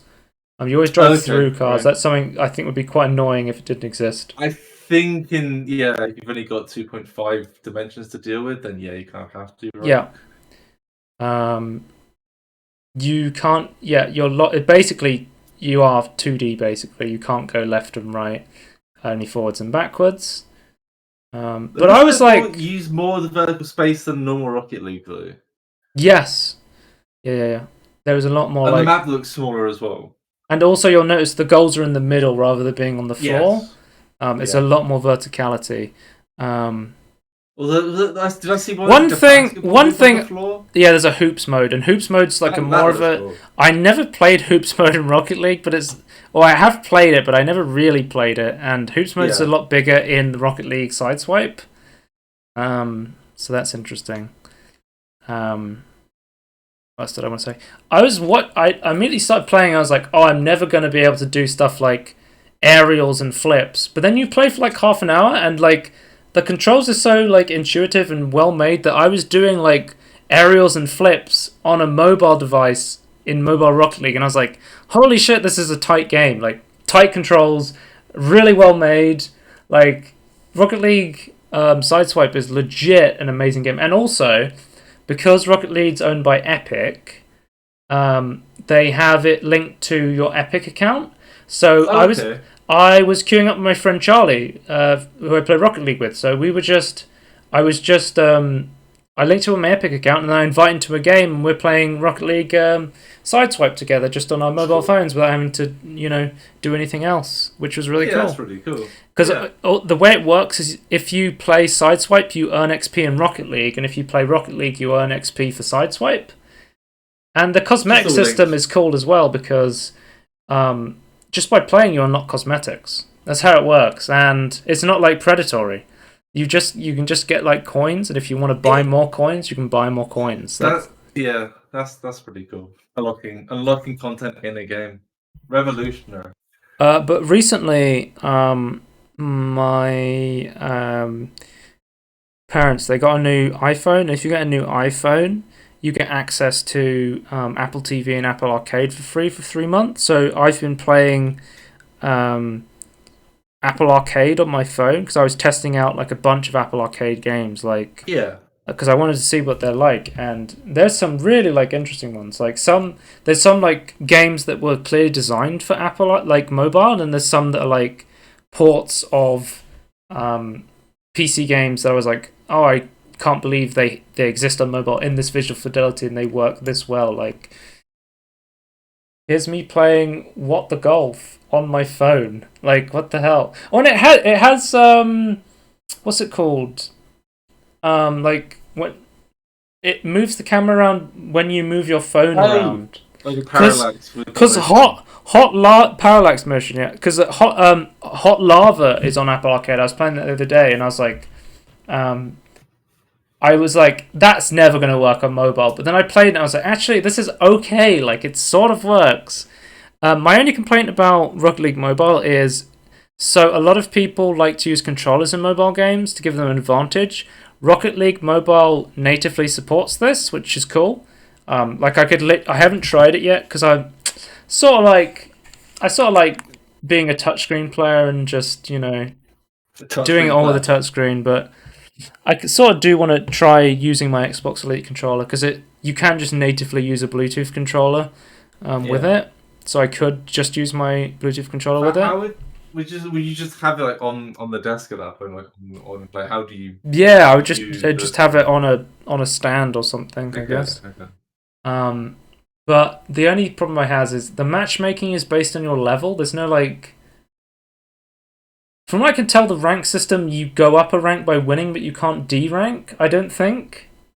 And also I searched for like hours and hours and hours to see if there's like actual matchmaking where it only puts controller players with controller players and touchscreen players with touchscreen players. But from what I could tell, I think it just puts controller players with touchscreen players, which I think is completely unfair. But I haven't played with a controller, so I can't tell you how much of a difference advantage there is. But so far, I've only played with touchscreen. So there's that. So I haven't even started talking about VR yet. Let's go on to VR. Let's talk about a game I've already talked about, which is Walkabout Mini Golf and Traffic Jams. Traffic Jams, I think, is a great little VR experience. It's not like a full game like Half-Life Alyx style where you're getting like a full campaign content, but it's a nice little game. More arcadey game. Yeah, it's like a little arcadey like. Which I think it's fine. To play. It's fine. And then Walkabout Mini Golf, I think, is my favorite VR game that came out this year. But that may be saying more about how much I personally love golf games and and the state of VR games in 2021. There was not a lot of look good, like. Though. It is like it's a really good game, but there was like not a lot of great VR games came out this year. To be honest with you, there was no Alyx this year. No, and a lot, and the problem is a lot of the games it's like PSVR exclusive, Oculus Quest 2 exclusive. Like I haven't played Resident Evil 4 VR because I can't. I literally can't. I haven't played any Star Wars VR games because I literally can't. I have not played Resident Evil 7 VR. Stuff is so annoying. I don't have a PSVR. I will not be able to play Hitman 3 VR until it stops being a PSVR exclusive this year when it comes to Steam VR. And I'll talk about it again and pretend it came out in 2022. Yeah, I think Walkabout Mini Golf is probably one of my favourite VR games that came out this year. The only one that I haven't mentioned yet because I only played it recently is I Expect You to Die 2. I've talked about in the past how I Expect You to Die is one of my favourite VR games of all time, and I gotta say, I Expect You to Die 2 is is really good as well. It is more of the same, so it's more of like it's more similar levels, but it's higher budget, is what I will say. Like Okay. it's not changing the formula, but it doesn't need to change the formula because it's already a good, interesting game, sort of thing.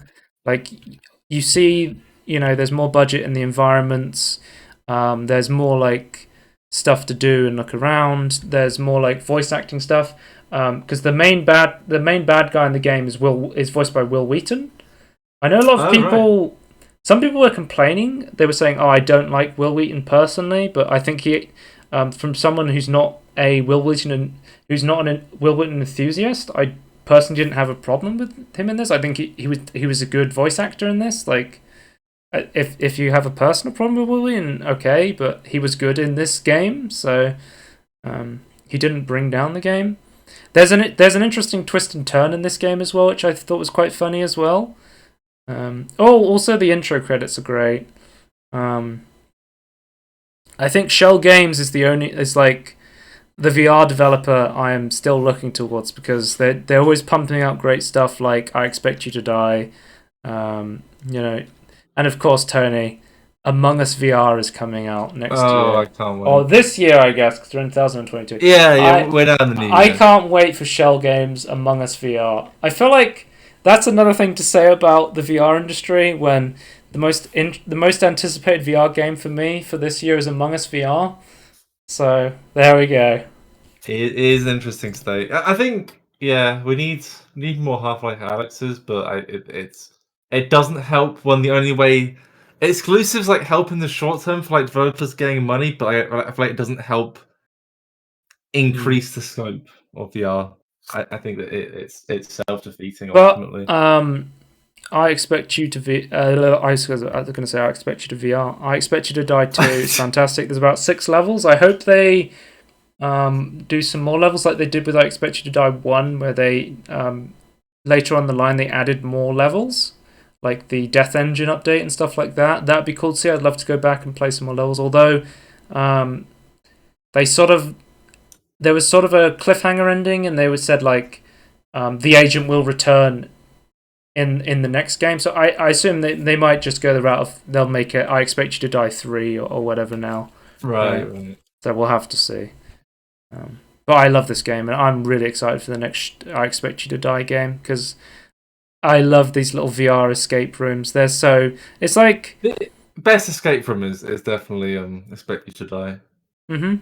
I mean, because they have this great set that you can chew on, and then yeah. They have this great like spy fantasy stuff, which I personally, and there's 2 things apparently I love in VR. It's spy stuff and like noir detective stuff. I love that stuff in VR. And space. I love space in VR as well. That's great. Anyway, so you want space, golf, noir, spy? Noir, space, detective, golf. Yeah, is what I want. But on your ship, okay, like golf isn't a part of the game, but like on your ship, on your detective ship, there's a golf course. There it is. We solved it. I got it, guys. So VR hot VR game. VR honourable mentions. Eye of the Temple. We played the demo for this, and I was like, "This is really fucking cool." The wrapping your cord up simulator, right? This is the reason I was like, "This game's really cool," is because I think we've had so many like innovations over the years for locomotions, but like this essentially has invented a brand new locomotion where if you've got a small room, it really helps. And it's a way for you to physically move around your room in a small room while also never having to walk into your wardrobe like I do. Yeah. Which is really cool. And then again... your wardrobe's making an appearance in the background there.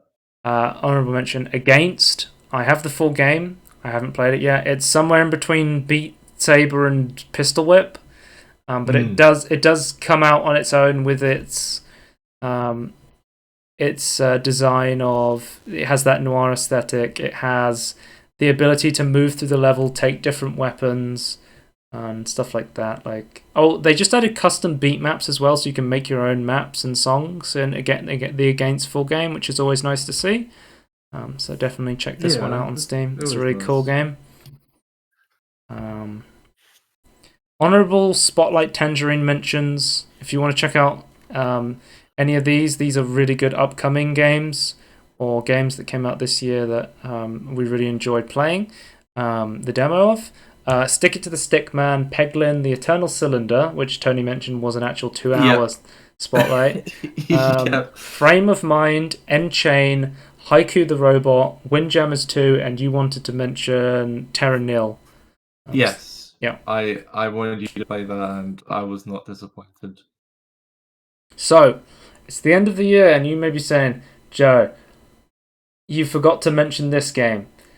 I have a list here of all the games that I got, but didn't get a chance to play. The one I'm saddest about was Deathloop, I think, because I was literally going to play it after I finished Chicory, and I finished Chicory last night, and then it was podcast day, and I was like, shit. Like, I almost played 3 Arcane games this year. I was saying how I played 3 Daniel Mullins games. I played Dishonored, Death of the Outsider, Into Prey 17, and then I was about to play Deathloop. So it was an Arcane year for me, which I fucking love Arcane, so I'm really looking forward to playing Deathloop. But this year I purchased but did not get a chance to play Cruelty Squad, The Forgotten City, Death's Door, Lost in Random, Sniper Elite VR, Valheim, Floor Plan 2, VR game, Samurai Gun 2, and Turnip Boy Commits Tax Evasion. I couldn't tell if that came out this year, but I think it did. I'm not 100% sure. I think it might have done. I put a question mark. Yeah. I think There are a couple of games that I went to play that I couldn't. Like Near Replicant came out this year, and Tales of Arise came out this year, and I've now bought but have not played it. Yeah. Or played them. So I'll try and quickly go through my VR multiplayer, and then I will let you talk about. Sorry, I should introduce a section. So usually what happens is me and Tony, we get games on sale and they came out 5 years ago. So we have a section on the podcast where I go, here's the 2 games I played that came out this year, and now here's the games that I patiently waited to play 10 years later. It's kind of like how Donkey's like award, like he doesn't care when the game came out, just like what he played that year. Mm-hmm. So it would be a shame to play all these games this year and not celebrate the good games I enjoyed playing this year. So here are the best games I played in 2021. Starting with the VR. The Half-Life Alyx Workshop was the best VR game I played this year. But okay. It just goes to show you that even with the fact that the Half-Life Alyx modding tools are not complete, that people are so talented. Like the Bioshock mod, the Half-Life Alyx contracts, all of the Half-Life Alyx custom content on the workshop. It's so innovative and cool, and I fucking love turning Alyx into a Halo game or stuff like that. There's so much good stuff. The Agent Alyx mod where you get to be a spy. There's so much cool stuff on there, and it's all really good. I'm really looking forward to Levitation, the new custom Half-Life Alyx content that's coming out from the workshop. I'm looking forward to the second part of the Bioshock mod, because I fucking love that mod, playing Bioshock in VR through Half-Life Alyx. I just gotta say, still, the best content in VR right now is in the Half-Life Alyx workshop. That is true. There are a lot of great VR games still there, I have to say. Yeah. So it's I guess it's one of the things where both AAA and VR was kind of slow in 2021. Yeah. So best VR games I played this year: Half-Life Alyx Workshop, LA Noire VR. I feel like this one is completely overlooked and underrated, but I fucking love this game. I think it is one of my favorite VR games of all time. And it is fantastic. I love the weird locomotion we get to run. I love driving around the city in VR. I love, obviously the complaints about this game are there's 6 case files. It's not the full game, but the case files that are in the game are fully designed to be in VR, and they hit differently than I think they would if you were playing them not in VR, sort of thing. Like, Yeah, it's full motion control. Like, everything's fully designed to be in VR. And considering this is originally a flat screen non VR game, it's fucking phenomenal the work the studio does. A pancake game. Pancake gamers. Yeah. So I'm really looking forward to seeing the San Andreas. I'm crossing my fingers right now. I'm looking forward to the San Andreas VR mod because it's made by the same people. I just hope it doesn't end up like the remastered trilogy that came out this year. Well, you remaster a mobile port. What do you expect? There it is. Well, they've already remastered the mobile port of Rocket League Sideswipe, so right. Yeah. Next up, we have Electronauts. I fucking love Electronauts. Like, I'm not a huge fan of rhythm-based games, says Joe, who literally was talking about against Pistol Whip and Beat Saber, saying they're really good games. But this is a really interesting music game because it's not beat-based, rhythm-based, VR. You're a DJ in VR and you can slowly control and create your own song by hitting stuff and making your own custom beats. I love Electronauts. This is my favourite music VR game. I think it's fantastic. Really, really enjoyed Electronauts. It usually goes really cheap as well. And it has multiplayer as well. Where you can do stuff like me and my friend Andy had a lot of fun this year making songs together in Electronauts. So yeah, where's the Joe and Andy set coming out? I've been telling my friend Luke to get this game for the longest time because I was like, he has VR and he's like an actual real life DJ with like a massive deck, and I'm like, you have to play Electronauts if you love DJing because this is DJing in VR. It is really fun. Next up we have Gorn, which is the VR play space tester. I like to call it because it will test if you actually have enough play space or if you're going to punch your wardrobe. While you're like furiously ripping cartoon characters' heads off and then throwing them at your enemies. I love this game. As well, I've heard. Sorry? I've heard it's quite the exercise you get from throwing people's heads off. If there's a game that makes you feel like the Doom guy from Doom, this is the game. This is the VR version of that, where literally I'm playing this, and at the end, I'm like raising my fists up to the air and like screaming, like I'm a fucking. This game gets you fucking pumped. I love this game. It is so much fun, and it has a single player campaign and story, and it's really funny, and there's really funny bosses you get to fight. So highly, highly, highly recommend Gorn. And then speaking of Pistol Whip, I also played Pistol Whip this year. Pistol Whip's amazing. Play Pistol Whip. Okay. When did Pistol Whip come out? Like 2019? I think 2019, and then this year it had a bunch of like updates where they added like the cowboy theme or the cyberpunk theme and stuff like that. Yeah. But the thing I like, because I said before, like I like Beat Saber. I think it's a cool game, but I'm not someone who just likes to grind songs out and try and get high scores. I like having like a set campaign and story. And the thing I love about Pistol Whip is there's campaigns and stories that you can play through that have like a progressing story that changes the gameplay, which I'm like, oh, that's really interesting, which is why I like Pistol Whip. It's also made by the people who made Starseed, the one of the first like tech demos for VR. Cloudhead Games, they also made the Index Knuckles demo. Oh. Yeah. Okay. So it's interesting. And honourable mention was Hello Puppets.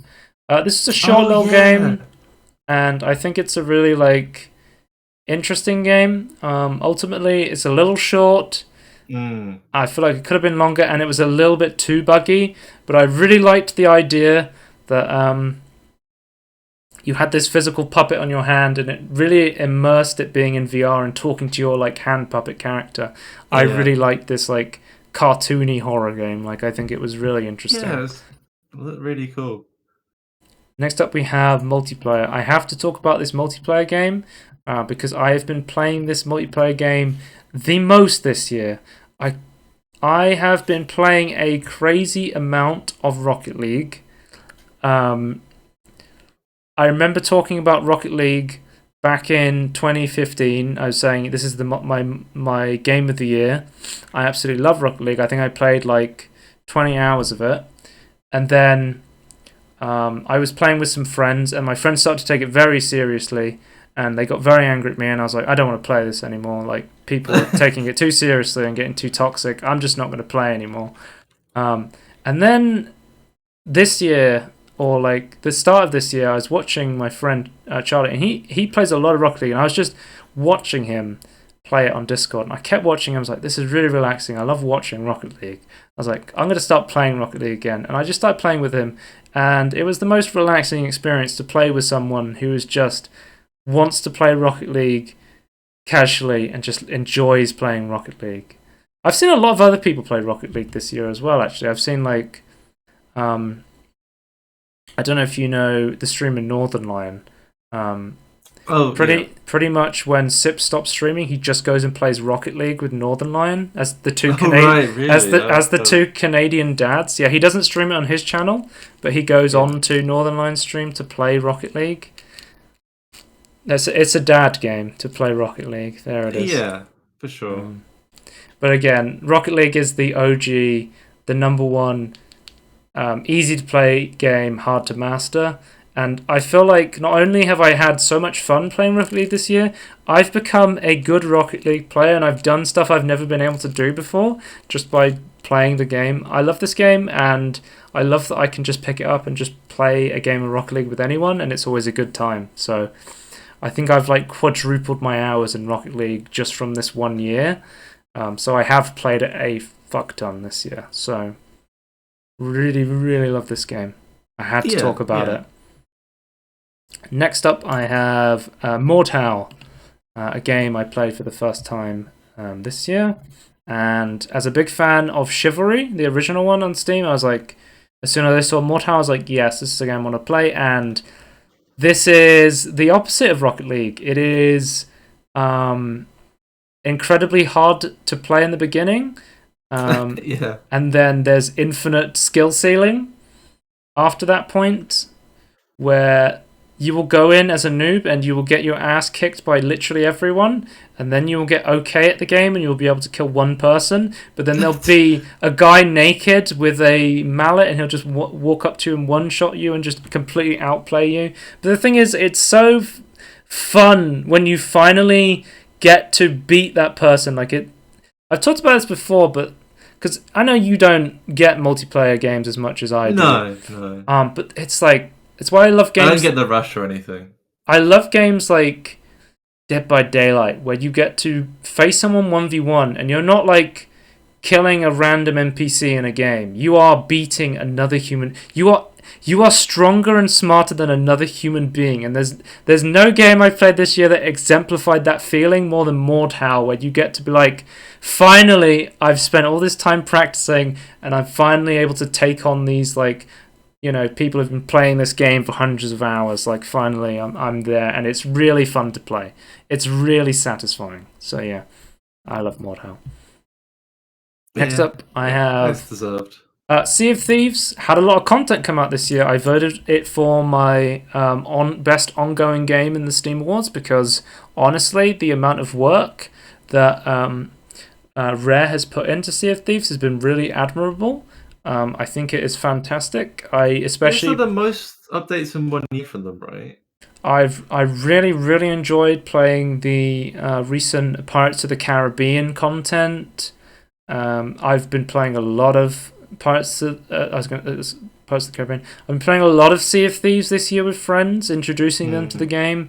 We've played through the Pirates of the Caribbean stuff. We've done like a lot of the new content they've added to the game, a lot of the new like fire raids and stuff like that. Like, we've been doing a lot of the Tall Tale content. There's still a lot more I want to do. Like, there's a few Tall Tales I still haven't completed, and me and my friend Dave, like, we need to get back into Sea of Thieves and play more Sea of Thieves, and I've got like 130 hours in Sea of Thieves now, and that's after I played it on the Microsoft version for many hours. So really looking forward to playing more Sea of Thieves and more Sea of Thieves updates to come. Then I have Unrailed, a fun little co-op game that I really enjoyed playing this year. Yes. Yep, I really enjoyed Unrailed this year. Playing that with a few friends, playing it when it was on a free weekend, and they decided to get the game, and found out it was really fun. Fun little. It starts off casual, and then it gets really complicated. As things go along, you start to run out of space, and you start to like really panic. It has that like Overcooked factor where it's like oh, this is nice, and we're all friends, and then it's like, oh, I'm screaming at you, you need to do this, I'm stuck here, I can't do this, what's going on? Like, it starts to get chaotic, and it's very fun. And then I think honourable mentions would be like, I played a lot of, so these are like controversial honourable mentions. I think I mentioned this in my controversial honourable mentions. I played a fuck ton of Hearthstone Battlegrounds this year. Okay. Is that controversial? It is when you know what's happening at Blizzard. Because That's fair. And I fucking loved playing GTA Online this year, and that's quite controversial because I know not a lot of people like GTA Online, and people really fucking hate the people who work at Take-Two and a lot of people Rockstar. play GTA Online, though, to be fair. So there's that. So do you want me to do my single player games, then you finish us with your games, or do you want to do your games first? I think that make more sense the way we're doing it.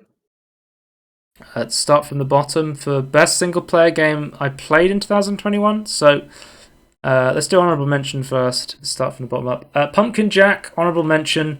Really fun little platformer game. One of the first like indie games to feature RTX. It really shows like it's a really good looking game.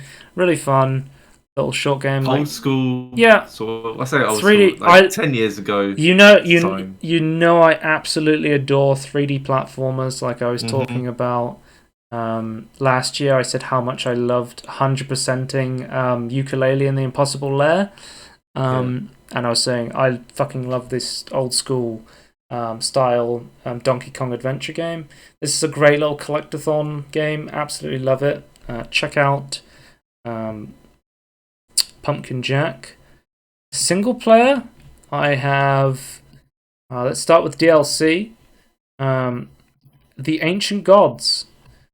So technically the Ancient Gods Part 2 came out in 2021, so I could have mentioned it for DLC of 2021, but the expansion I really enjoyed was Ancient Gods Part 1. I think that's where the series hit its peak. Ancient Gods Part 2 definitely is definitely really good too. I really enjoyed using the hammer and the ability to use that in Ancient Gods Part 2. I should have mentioned Ancient Gods Part 2 for 2021, but it's an honourable mention now for DLC of the year. But Ancient Gods Part 1 was really fucking hard. Like, I have to say, I completed Ancient Gods Part 1. I wanted to destroy everything in my room quite a couple of times, and literally after I completed it, they nerfed it because they said it was unfair and too hard. So I was like, God damn it. But it's really fucking fun. I've said Doom Eternal is one of those games where you will lose, you will die, but immediately you will want to play again because it's so much fun. It is one of those games that is tough, but never unfair and never unfun, I would say. And it always looks great. Like, I don't think it's ever not looked great. Because the big difference there is like a big difficulty difference from Ancient Gods Part 1 to Part 2, because like with Ancient Gods Part 1, I would play a level a day, and then, because there's like 3 levels, and I'd play a level a day, and I'd be like, oh fuck, I gotta come off this and do something else, because it's so stressful playing like Ancient Gods Part 1. And then I played Ancient Gods Part 2, and I think I completed it in a day, like just played all 3 levels, bam, bam, bam. Like, there was definitely like a difference in like difficulty between the two. Because there is some like Ancient Gods 2 has some unfun stuff, I would say, which is why I didn't want to be like, it's my it'd be an honorable mention, because it has that like there's some enemies that they hit you and then you can't dash, and I find stuff where the game gives an enemy ability to stop you from moving, or like basically it's slowing you down for the sake of slowing you down. It's just tedious and annoying. I don't like that sort of design. Agree. Yeah, I agree. A lot of people hated the purple slime in Doom Eternal, the original, because there was purple slime where you couldn't dash or jump when you had it on you. And essentially there's now a ghoul character that means you can't jump or dash until you killed that ghoul, and it runs away from you if it touches you, which I didn't like it. It's not to say in Ancient Gods Part 1... So, in Ancient Gods Part 1, they introduce an enemy that can possess other enemies, and that enemy becomes a supercharged version of the normal enemy. Which is fine until one point you have to use the microwave beam in order to destroy it, because the microwave beam is sort of useless in Doom Eternal, and then Doom Eternal has this way of making every single gun useful. So in the DLC, you have to use the microwave beam in order to kill the possessed spirit out of this supercharged minion. But then there's they're renamed to Tyrannus. They're called like cyber demons in the original one. They're like the big demons with like rockets on their hands. Yeah. I'm struggling to remember what they're called, but basically they have they have like two super. It's just before the final boss battle. They have two supercharged version of these, and literally the game director was like, "This was unfair. I should have never have done this." Yeah, that's one of the things they nerfed, because they were like, "This sorry, my bad," basically. But I fucking love Doom Eternal, and the DLC is genuinely really good single player content. I talked about it before. Ancient Gods Part 1 you can get as a single player standalone game. You don't have to have Doom Eternal. You can just buy it as a standalone thing. It makes no fucking sense why you can do that, though, because you're going to have a very bad time if you play the Ancient Gods Part 1, because it puts you in the game as if you just completed the game and you have access to all these abilities and weapons. It is very, very strange. But yeah, because like, if you're coming from console or something. I was watching my friend stream Doom 2016, and because like the difficulty ramp goes like sort of insane. Like Doom 2016 to Doom Eternal, there's a big difficulty ramp, and then Doom Eternal to Ancient Gods Part 1, there's like a massive difficulty ramp, and then it's like going back and watching my friend play Doom 2016 now, I'm like, man, Doom 2016 is really slow, and it's not very hard. And I'm just like, it's just interesting to see how your perspective changed when you have this appreciation for these harder games, sort of thing. Yeah. But yeah, really, really, I fucking love Doom. I want to see the Quake remaster that they're definitely making, hopefully. So we'll have to wait and see about that. Hopefully, yeah. Next up, we have... Oh, I've got to talk about it, Tony. I was showing on my mobile phone. What the Golf? One of my favourite relaxing little games. I played this. I 100%ed this because I fucking loved it so much. Such a great game. I love how it's described as a golf game made by people who hate golf. And in a lot of ways, it is just like a funny, comedic puzzle game in a lot of ways. Yeah, physics puzzle game. Yeah. But it's still genuinely fun, and even if you are a golf fan, there's a lot of cool stuff. Like I'm a golf fan in the golf. It's a golf fan, and there's different types of golf. There's like PGA Tour, and then there's like golf with your friends. And this is more like an arcade, I guess. Yeah, this is more like arcade golf, which is stuff I like. So yeah, I love this game, and you can play it on your mobile phone, which is also a great way to play it because it does have very like simple controls. So. Definitely check this one out. I absolutely loved this game this year. One of my favourites. Next up, we have a really old game, remastered. We have Spyro Reignited Trilogy. Oh, yeah. Just talking about my love of 3D platformers and collectathons. I love Insomniac games. I've never played a single Spyro game until this year, where I played the entire Spyro Reignited Trilogy, which is the first 3 Spyro games completely remastered, and the work they did to them is fucking gorgeous. They all look like Pixar films. of quality. Like, absolutely gorgeous looking. Plays really, really well. They've been updated in a way where they've preserved the gameplay while making a fun to play game for the current day that looks really cool.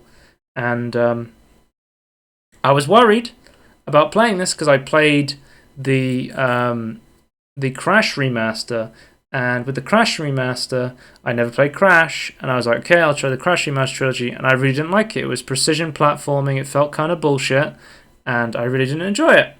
And then I played the Spyro Reignited trilogy, and I fucking fell in love with it. I had to 100% all of the games because I wanted to play more Spyro. All of the games are really, really, really fun. And I think if I had to pick my favourite one from the trilogy, I think Spyro 1 is by far my favourite Spyro game I played. So yeah, definitely. And it does actually look amazing. What are you expecting Insomniac Games not to come out with another banger of a game? Yeah, that's true. I really wish I had a PS5 or they released Ratchet and Clank on PC because I really want to try Rift Apart, which came out this year. Because that game was really cool. I want to play the Spider-Man games as well. Yeah. One day I'll be on PC. That was something we were talking about for the state of gaming this year, quickly as an aside. Our most anticipated game, I think we both agreed, was a remaster of another game. It was God of War coming to PC. I think that was one of my most anticipated games for this year. So, interesting.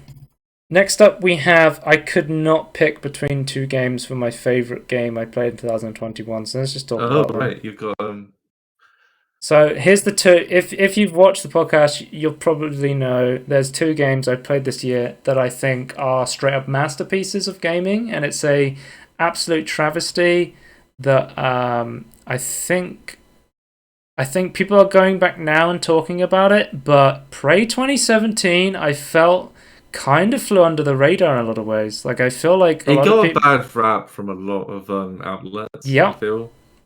And I think this game is one of the best immersive sim games ever made. I think it's the best arcane game that I've played.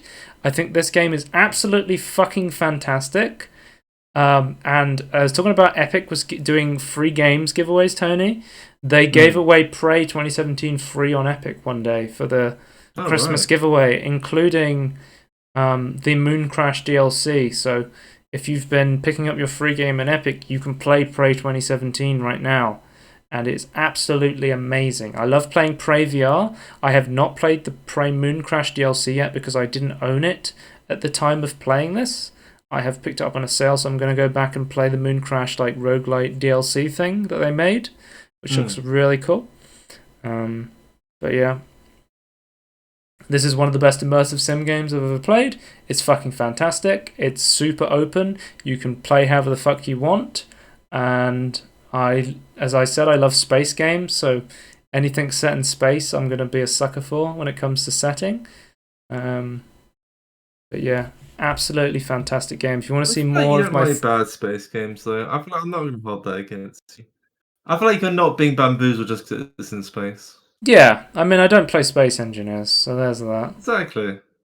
But yeah, fantastic story, fantastic game, masterpiece tier game, one of my favorite games of all time.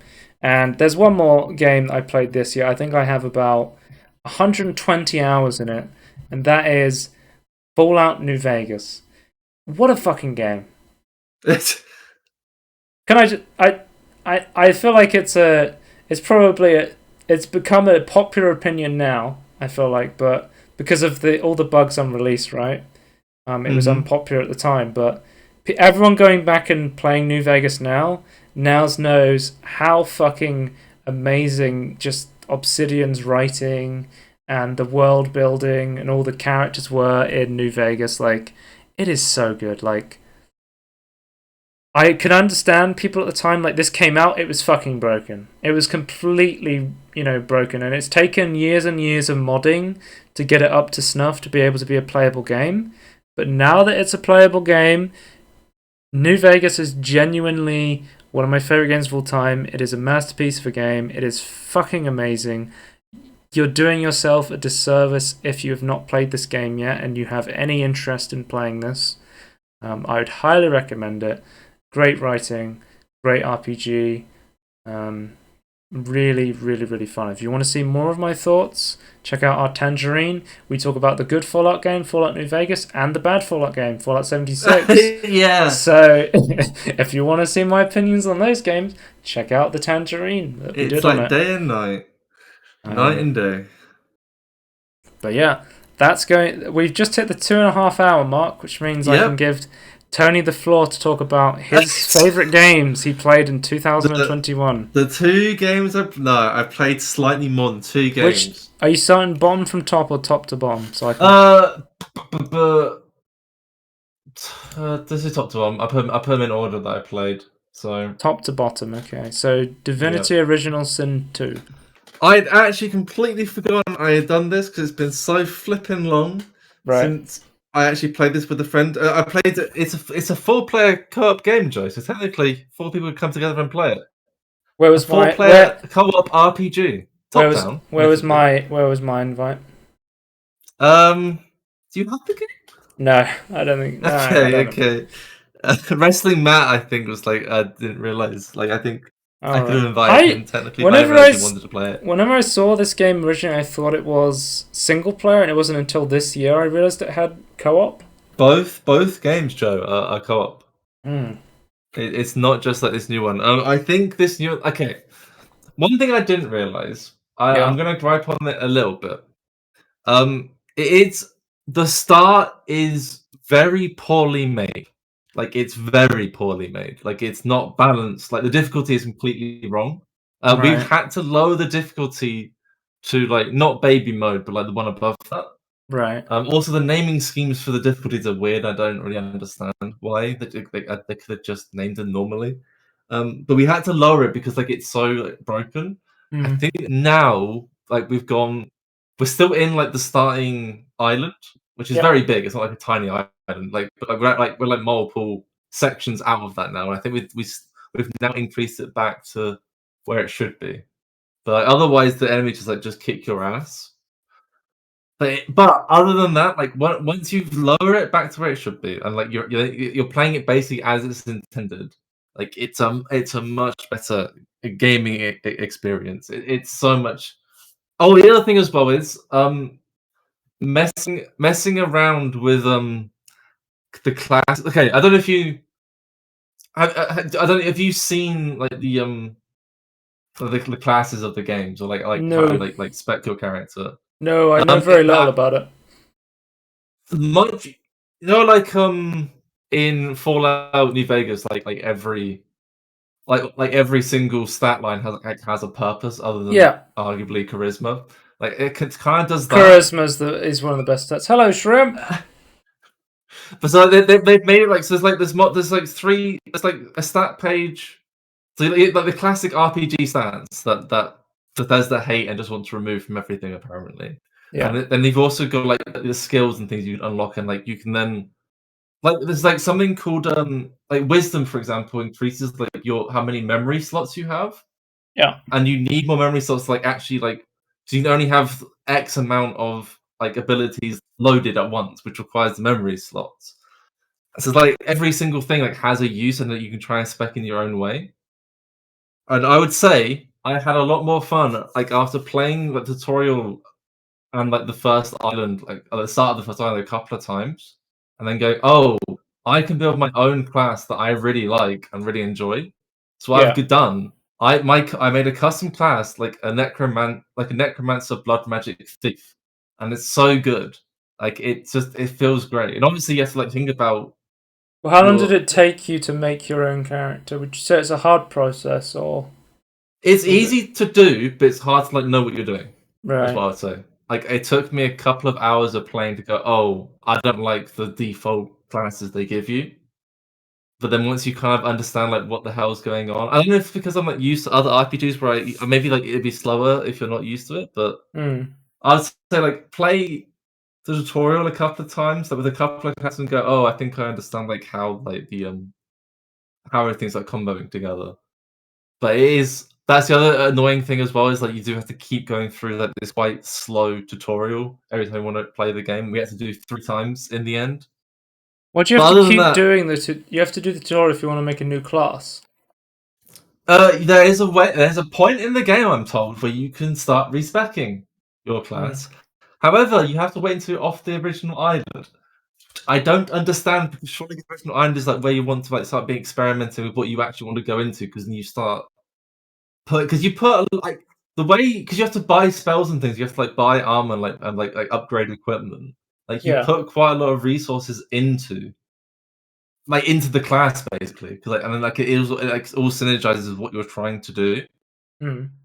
So it is a bit weird, but now we've got it locked in. Now it's like it's all we know what we're doing. Like we know how like we've all got weird like classes that we've built. We know how to like synergize with each other. Like we were having a lot of fun, and like the environment, like thinking, like you really have to think like what the environment can do for you, because otherwise that you're really inefficient. You know, like, it just adds a lot. Maybe it's just me, but it sort of reminds me of the original Dragon Age, where you pause time. More than that, though. You pause time and you see like the explosive stuff on the floor, and then you light a fire with a fire spell and stuff like that. Obviously, it's So this is turn based. It's not. It's not like the weird the real time stop time sort of thing. Yeah. Yeah. So it's turn based. It's always isometric. It's not like over the shoulder. Right. And it's a CRPG as well. There's lots of choices you can make that'll make small changes. Okay, Tanya, I'm gonna say something. Okay. You're always asking me what the hell is the genre of an immersive sim. What is the genre of a CRPG? So, okay, if it's very in a weird way, it means nothing. It's kind of like the text opposite, or not text opposite, text same side of the coin as an immersive sim, where you have lots of choices, but through dialogue to be able to like get through and solve puzzles. So, for example, like if you have a high enough persuasion, you can like try and bypass fights altogether, or you could just sneak past it. Like in that sense, it's kind of immersive simming, but there's like more emphasis on like talking to people and solving problems in different ways. Yeah, and because there's like one of the quests, like it's not really a quest that you just like go and do it. Like it isn't really show up as a quest. But one of the things you can do early on is like you can like either steal this guy's ring or just kill him, and it actually changes like how something else happens later on, like a scene or two later on.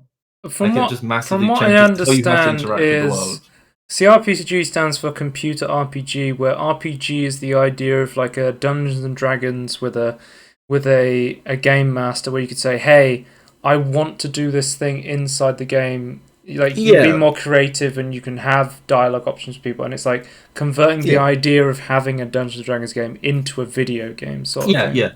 And it tends to be at the moment.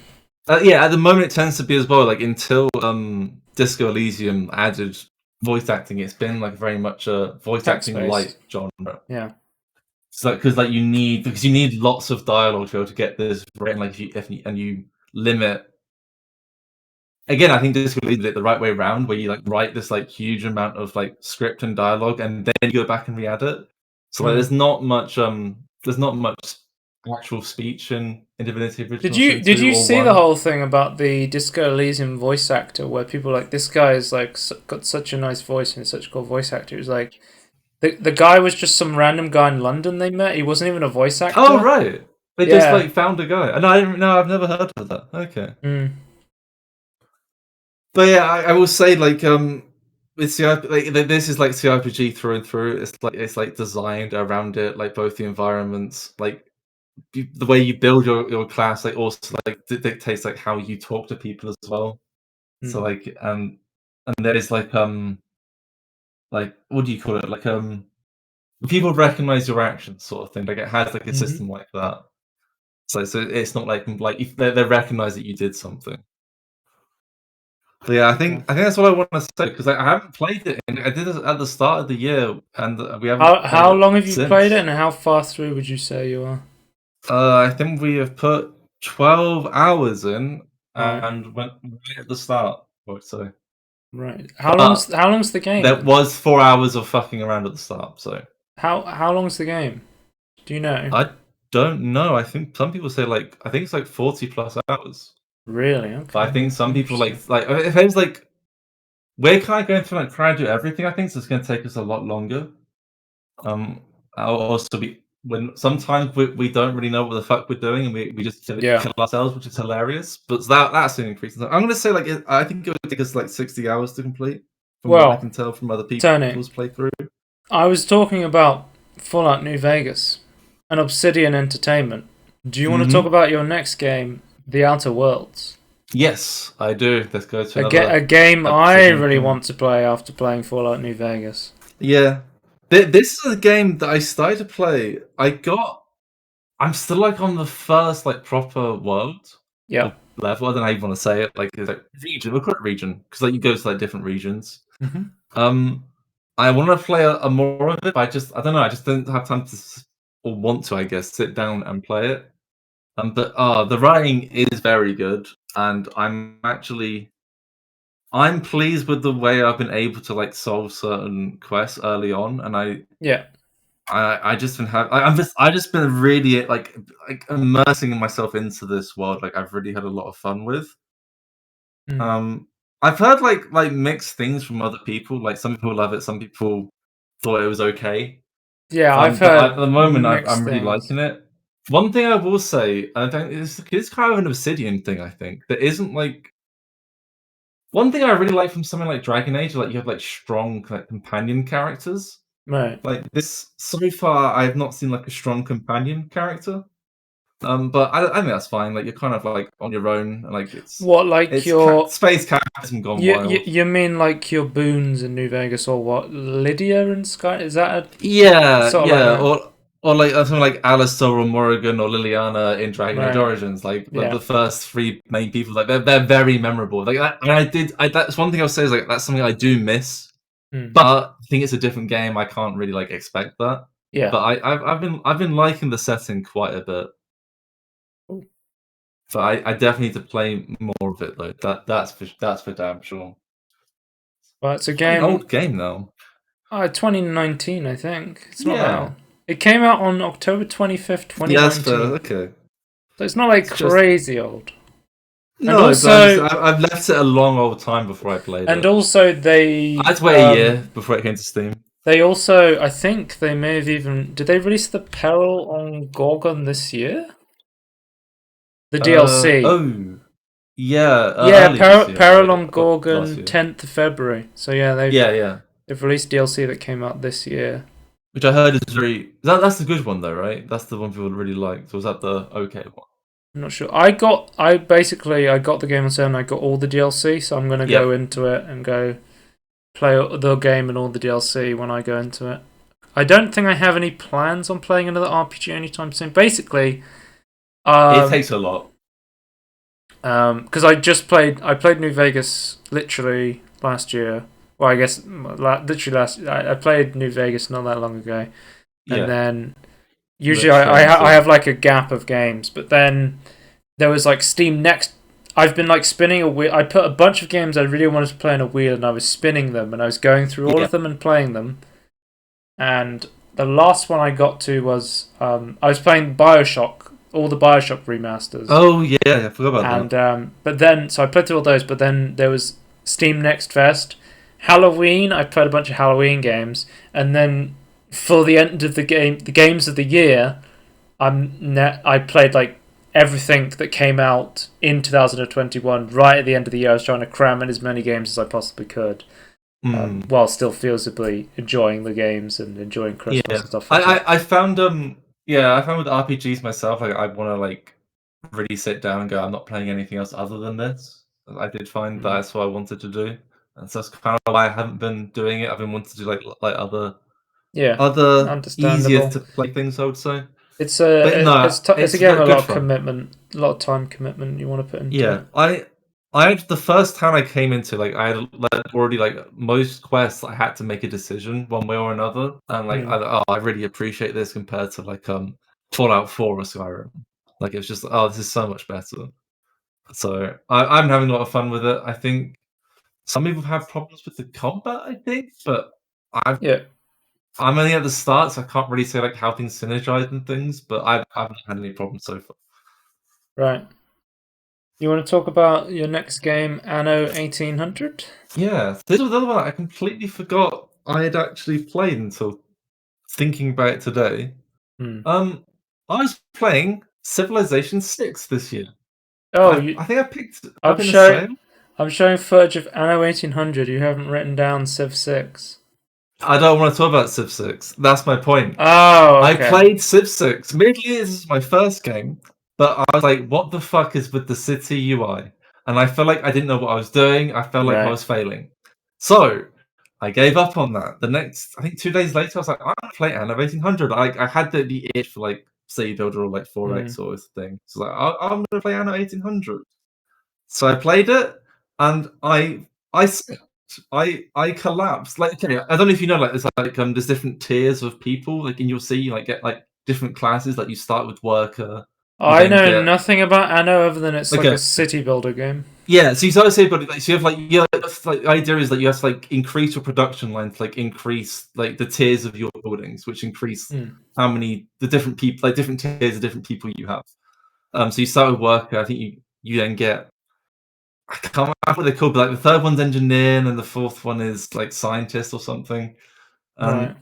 Basically, I only just got to the second tier of people, and like my economy was in shambles. Like it was all collapsing. And I was like, and I just stopped. Oh, I want to play this game again and like actually improve. It's like this like a polar opposite experience from Civ 6, where like I Hmm. failed and went, I don't want to play this again. And it's like, oh, One I've just question been I have having fun. about Civ 6, you were playing it. Did you have any of the DLC?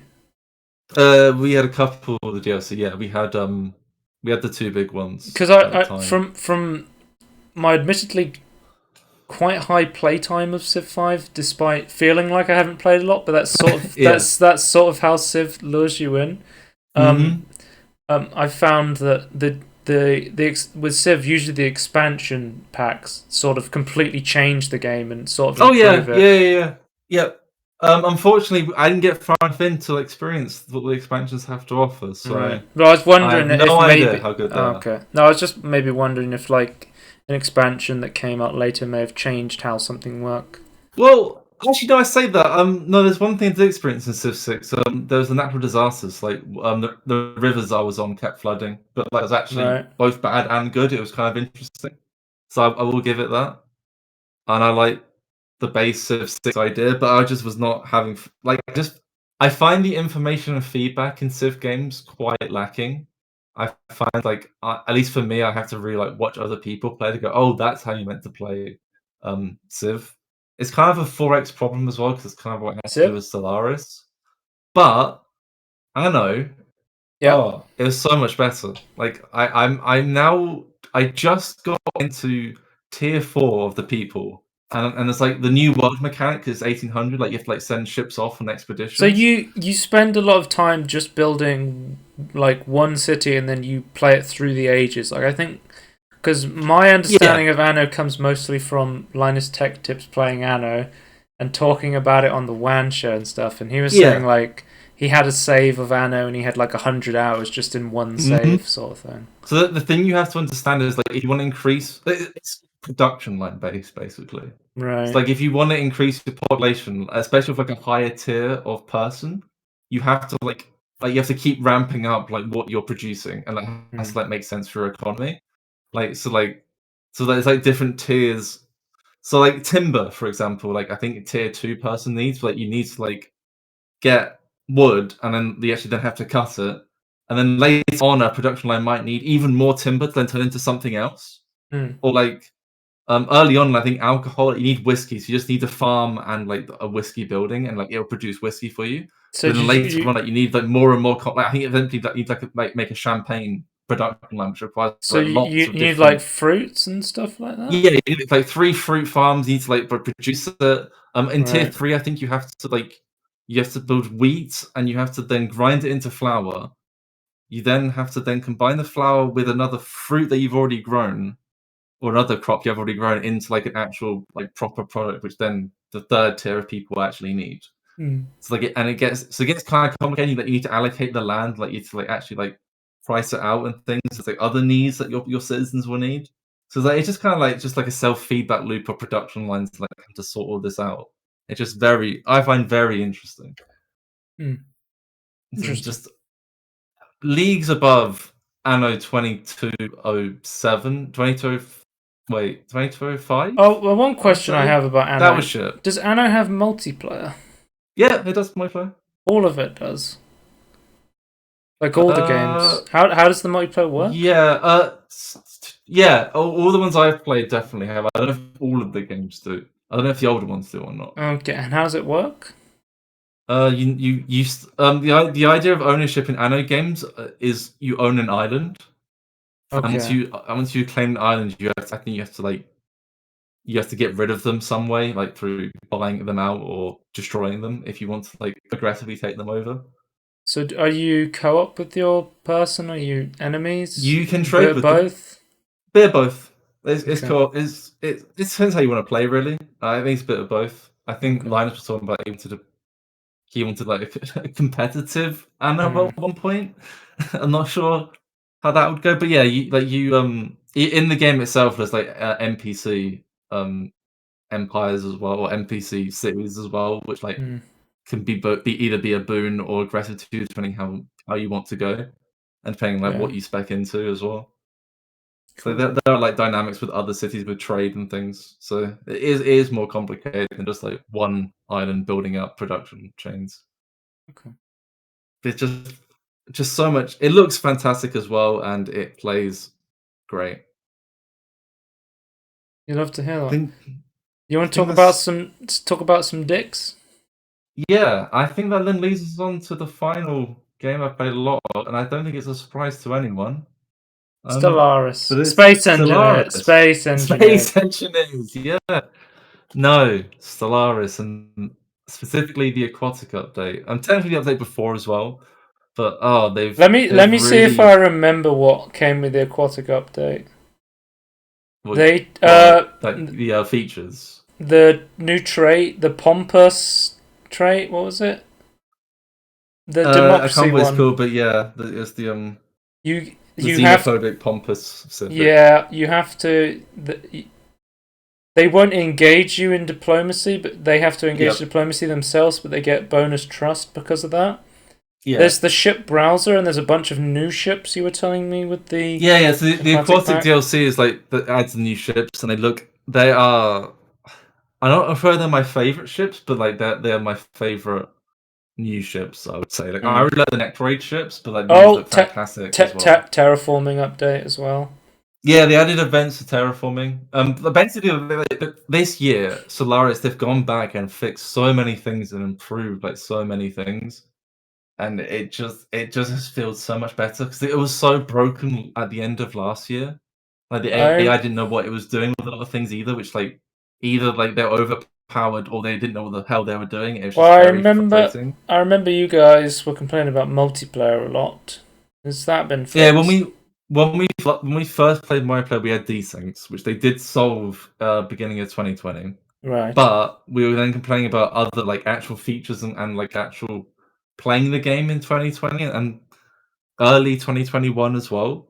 And yeah, it just like it didn't feel right. It like there's just I like this space I can't remember all the things they changed. Space fish. Yeah, it's like a giant space fish. It's a dragon. Is it a ship? Yeah, basically. It's an organic ship. It's one of the origins. You can like start with a dragon inside your home system. And you can get more of them. They're pretty powerful. But you have to I think you have to like give them quite a lot of stuff though to be able to like get more of them. Right. Yeah, there's just like lots of updates, and like they actually like fix something. They added like the other thing as well that's been really big this year is the traditions. They added more traditions, and I think that's massively changed quite like how you start playing as well. Like now, because like trade was very powerful. Now you have to spec into trade. It still is stupidly powerful, I would say. I think they still need to address that, but they've started to address it. I would say like there's a lot of problems that used to exist, and now it's just so much better. And and the performance, because they found tons of bugs apparently, or like tons of like weird events that kept triggering every second. And it's like, no, these scripts shouldn't be triggering. That's like it's just improved massively. That's like one of the trends of 2021 now is so many games are like live services that a lot of like awards now are saying like best live service game or best a big update to a game that came out this year. You'll have stuff like Stellaris updates, or you have stuff like Fortnite receiving massive updates this year. You'll have like the big Minecraft updates. Like a lot of games will just receive big updates a year, and it's almost like they're getting, you know, new content for that year is almost like as if they re-released, or they're not always to that scale. They're not always to that scale, but it's a nice way to look at games that started their development or years ago, but have now had more content added to them. Yeah, but the custodian team for Stellaris in 2021 like actually both went through like the main game and DLCs actually like fix content and add different content in certain situations where like oh, this thing now is viable again. And it's like that I think making stuff that used to be in your game actually work, I think adds a lot. And yeah, Stellaris is a lot more fun to play now, and I am looking forward to more things they fix and add in the future. I don't think there's like I don't think they had like a major DLC that like I would like point to in 2021 for Stellaris, but like I think ultimately like it comes to like the beauty of the ships of the aquatic update and just all the bug fixes and like all the quality of life fixes just makes it so much better. And yeah, and those are basically, other than Minecraft, all the games I played in 2021. There's like but you 5 of them. You weren't doing like the new stuff in Minecraft. You were mostly doing no. That's me. I wasn't doing the new stuff, so I don't have anything to talk about. Well, so I think 2021 as a whole, if we just look over it, it's been the year of the rise. I'd say rise of indie games, small studio games, and the fall of AAA games. From what I've read in the news, 2022 is going to be the years of NFT gaming, it seems like. Yeah, can't wait. Did you see that the fucking it's not just it's infecting everyone, like Square Enix I saw. Square Enix CEO has said like he's looking forward to the ways that I can't, like, I'm paraphrasing, but he essentially said like it's such an outdated mentality for players to play games for fun. They should be playing games to add something back to the system and earn money. And I'm just like, what the fuck is wrong with you? I can't wait to have to think about real life economies when I want to just play a game. It's gonna be great. Yeah, fuck that shit. I'm glad indie games are getting like, I don't know if like they're making more money, but they can like now like make more I don't know if, like, is it like a combination of like there's some like really big indie games that made lots of money, and like the technology has gone easier to use, that we're now getting like these fantastic looking games. Yeah, I think so. I think it's just like good for them.